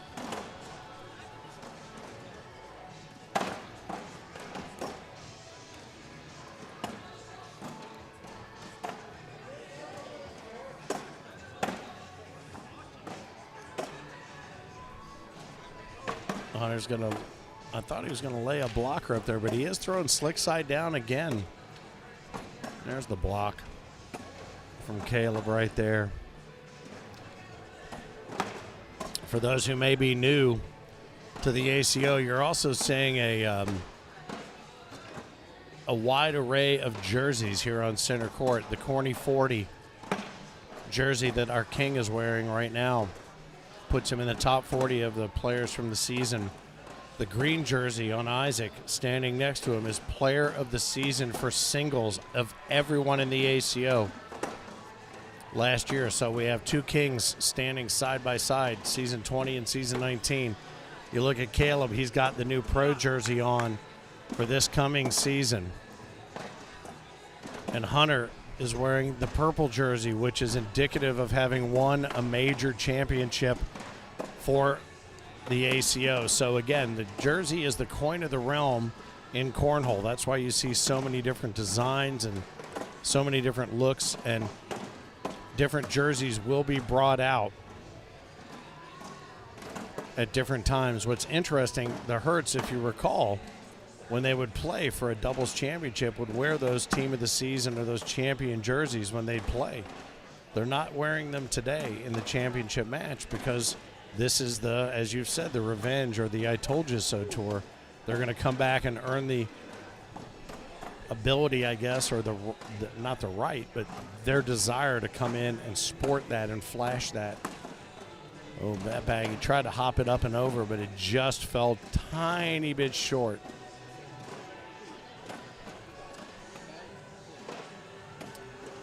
Sebastian's bags are so sticky, Hunter has to throw slick side. That's why. So, well, that would make sense, Willie. And that's what Patrick was asking earlier. Has he been throwing slick side down? But he had been alternating, but he's been lately just been throwing slick side.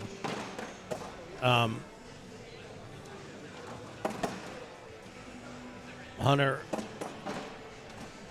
playing with Jacob Coleman. He is Chris, but this is sort of an ad hoc team because ultimately Tyler Goodwin is going to be Sebastian's partner going through the season. And there has been a change, correct me if I'm wrong, Heinerman, but you don't have to earn all of your points going into Worlds with the same partner, right? Is that correct? That is correct. So that's been a change because some people found that their partner was unavailable to a certain point, so they weren't able to qualify. So the points that are earned by Sebastian and by Hunter in this tournament will carry. Just get to 100 points, just get, and then you can match up with anybody else with 100 points. Yeah, okay. So that makes more sense. Yeah, and you can accumulate them with your partner or without.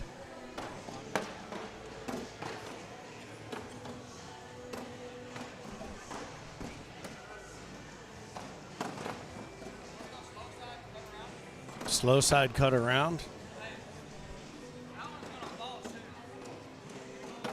Sebastian says, all right, you got one up there around the 11 o'clock position that's going to fall soon. Now he's going to throw slow side. We talked about fast side the entire time, but now he's going to step out, come around, up and over. Oh, and this one, it's just waiting. That was a great shot, and there it is. It's sick. This entire frame should be an instant replay. Got the grip, got the slick, wasn't able to grab it. That's going to cost him a couple. Knotted at the dozen. So how about this? Sebastian Barger, Hunter McCullough held the king's seat. They dropped game one, 21-14. Knotted at 12. This is as competitive as it gets right out of the chute. Are you talking about a crazy way to start a season? This is it. And we still have singles to go, friends. So if you've got plans this afternoon after this doubles match is over, get out and get to Home Depot or Home Depot or whatever you want to call it, or do whatever you got to do and get back for singles action later on this afternoon and this evening here from Buffalo RiverWorks. It's going to be a dogfight. Look at this. I don't know. This is kind of crazy. He's going to cut it right to left and in through that slot. Oh, no, he's going to lay up low. All four up top. There it comes. Hey, watch this, up and over. Boom. Oh, and he grabs one, drops one. So that's going to be, what, a 6-on-4? So that's going to be a 2-spot. Look at me go. Mary helping me with my math.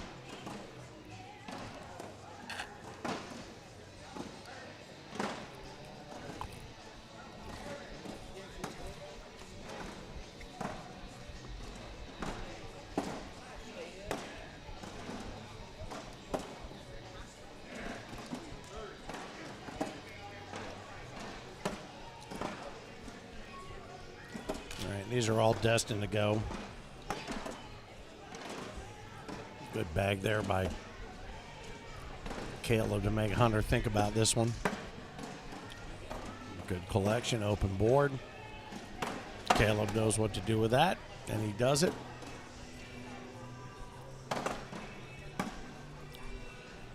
Now, Slick side down, laying on the hole. Is Caleb able to cut it right to left and leave it there? Oh, and he takes them both. The double four bagger. The wash. JD says, I think the Hurt should have continued throwing the gustos. If it ain't broke, don't fix it. I would tell you this, and Boogie would be the first one to tell you this, JD. It is what it is. Sponsorship, opportunity, the ability to make a little money, whatever it is, to get your expenses covered, different things. That's what drives so many of the players. What a great rollback. It's just insane. I know, it makes no sense whatsoever that you can make that happen, or that. God almighty. Are you replaying all of this? Instant replay, all of it. I'm just kidding. We will. But, again, we've talked about it before. It's a clinic. And JD back to finish. Yeah. Pablo, home deport. I say that sickeningly, if you know what I mean. And you do.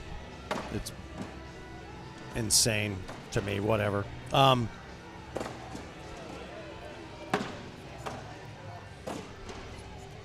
The business of the game of cornhole sometimes will take precedence, but you cannot argue with folks that want to get in and take advantage of their opportunity, and the bag makers that have done so, building teams. It makes perfect sense. It's like every other sport. It's what happens. And Boogie would be the first one to tell you. Yeah. I don't know if you've been watching the NFL at all, but every once in a while a player goes from one place to the other because of money. Yeah. You got two Steelers fans sitting behind the scenes here. One who likes the Aaron Rodgers deal and one who does not. Yeah, you do. Quit saying. It makes it interesting. Yeah, whatever. That means you like it. I won't watch. I'm a Steelers fan who will not watch the Steelers as long as that dickhead is playing. I'm not. No, I'm not going to watch.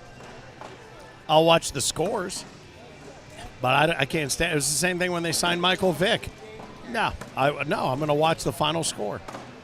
I'm cheering for the Jets defense in Game 1 against my own team. I didn't watch him when Michael Vick was on the team. I don't care. You can tell me about it.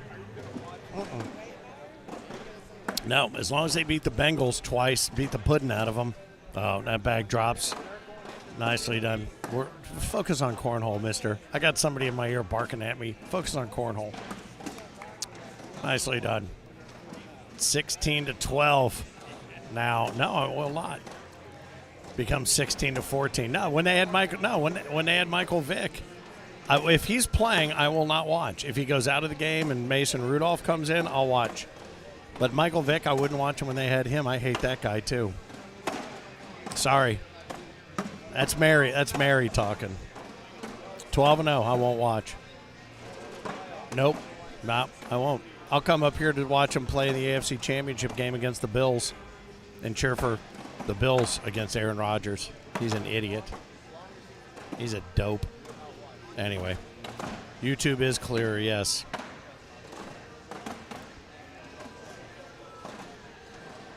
Yeah, sorry, man. Championship match. Your eyeballs tell you everything my mouth isn't. But, again, what are you going to say about this clinic? He's going to come in. He's going to come slick side down. Sebastian says, come on, you can do this. Right now it's 12-5. Nope. Coming in hot. Oh, and he tries to get it done.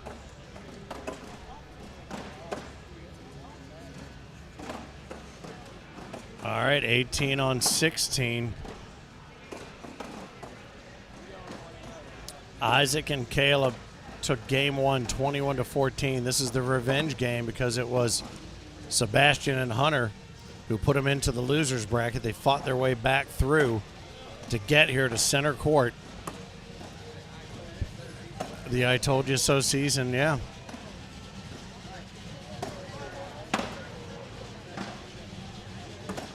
And it's been, I mean, as predicted, it has been a clinic.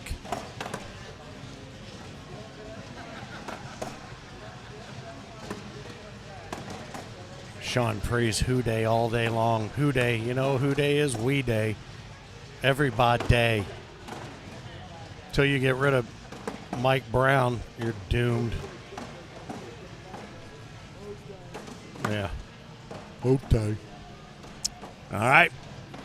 One bag left up top. 20-16. Will Isaac and Caleb Hurt come back and double dip Sebastian Barger and Hunter McCullough, who are an ad hoc team here in the first major of the season in Buffalo? Are they going to be able to come back and do it? If only we could find Becky Hurt to see her biting her nails. We know exactly where she is.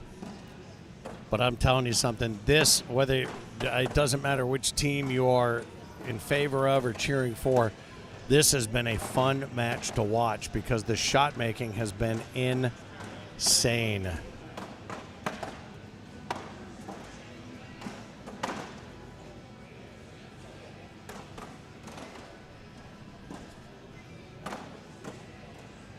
And now it comes down to a double four-bagger and who makes the first mistake. Sebastian right now has to put every bit of his king's skills to use against the previous king, and this is what it comes down to. King versus king. Will this be the deciding frame as Isaac does what he wants to do and he sets the pressure point? Oh, and Sebastian shakes his head like that's not exactly what I wanted to do, but he's going to force Isaac to do. Oh, look at that. What a great bag around left to right. So now Sebastian's got to figure out a way to push that through because, oh, it's all right. Caleb says, I like it. I like it. We're going to come in and hop up and over, cleans it all up. Nicely done. And that bag that Isaac put down gave Sebastian exactly what he needed to do that. This is it. He's got to put it in or it's over. Oh, and he does. He wraps it up. That's a double four-bagger to continue the frame. And now the fate of this match lies in the hands of Caleb Hurt and Hunter McCullough. 20-16. Caleb's first bag right up Main Street. Hunter's going to lay a low block there to force the issue. Caleb's going to cut it right to left. Yes, he does. Yeah, and he'll do that all day long. For a guy who tends to miss to the left, you give him that opportunity to cut it right to left, he'll take it. Oh, and he does it again. Hunter's bag a little bit more in position to be gettable with these last two. He's going to come in there and clean it up. Oh, and that's going to do it, I think.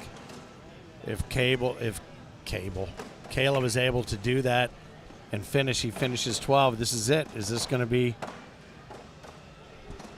the bag that decides the championship? He's got to get them both. He's going to go up and over and tries to airmail drag, and he does not do it. And the doubles champions in the very first major of season 21 are Caleb and Isaac Hurt. The I Told You So tour continues and begins right here in Buffalo, but nicely done. Sebastian Barger and Hunter McCullough. How about that? I mean, that fight to hold the king seat and the shot making that we just saw in those last couple of matches, unbelievable. Center court is on fire here in the cool breeze and the light sunshine of Buffalo, New York. And we are going to, now, the crazy thing is we move into singles action as the pool play has continued. And congratulations to Caleb and Isaac Hurt. The I Told You So tour has begun right here on center court. And I'll tell you what, Sebastian and Hunter, for an ad hoc team put together, they kicked some serious ass, and they made some great shots, but they now have work to do in singles. Caleb and Isaac have taken the first doubles championship in Buffalo here at RiverWorks. Photos are being taken. I am photobombing those that I can. In the meantime, we invite you to stick around. Games will be moved here to center court. We will rejoin the coverage here in just a little while on center court, but for the time being, Congratulations to Caleb Hurt and Isaac Hurt. Time to fill was prophetic, I suppose. He chose the Hurts, and in spite of an amazing king seat run by Sebastian Barger and Hunter McCullough, Caleb and Isaac take home the hardwood with big D bags in hand here in season 21. Buffalo RiverWorks, the coverage continues. I'm Finn, the loudmouth for the ACO, for the American Cornhole Organization, and more coming up soon on the ACO Digital Network. Welcome to another episode of Time to Fill. I can't believe season 20 is over and we're headed to season 21. We're headed to Buffalo, New York for our first major. Grab you one of those great American beers, sit back and watch. Here's my picks for the Buffalo Major. In women, I'm going to go with Kennedy Meineke to take this down, but watch out for a red hot Kendall Cox in this field. In juniors, I'm going to go with Isaac Hurt to take this field down, but watch out for another red hot Amari Scott, who had a great run at the end of the year last year. In seniors, I'm going with Robert Harper, but watch out for Junior Williams here in this field. In co-ed, I got to go with the team of Sebastian Barger teaming up with Kennedy Meineke. What a super co-ed team that's going to be to take this field down. And in doubles, the Hurts are making a comeback this year. Watch out. I'm taking the Hurts for take down the doubles in Buffalo. And in singles, I'm going with the king of cornhole, who's on a winning streak like no other. Sebastian Barger to take this field down. But watch out for both Hurts here in Buffalo, New York. And that's going to be my picks this week. If you think I should pick you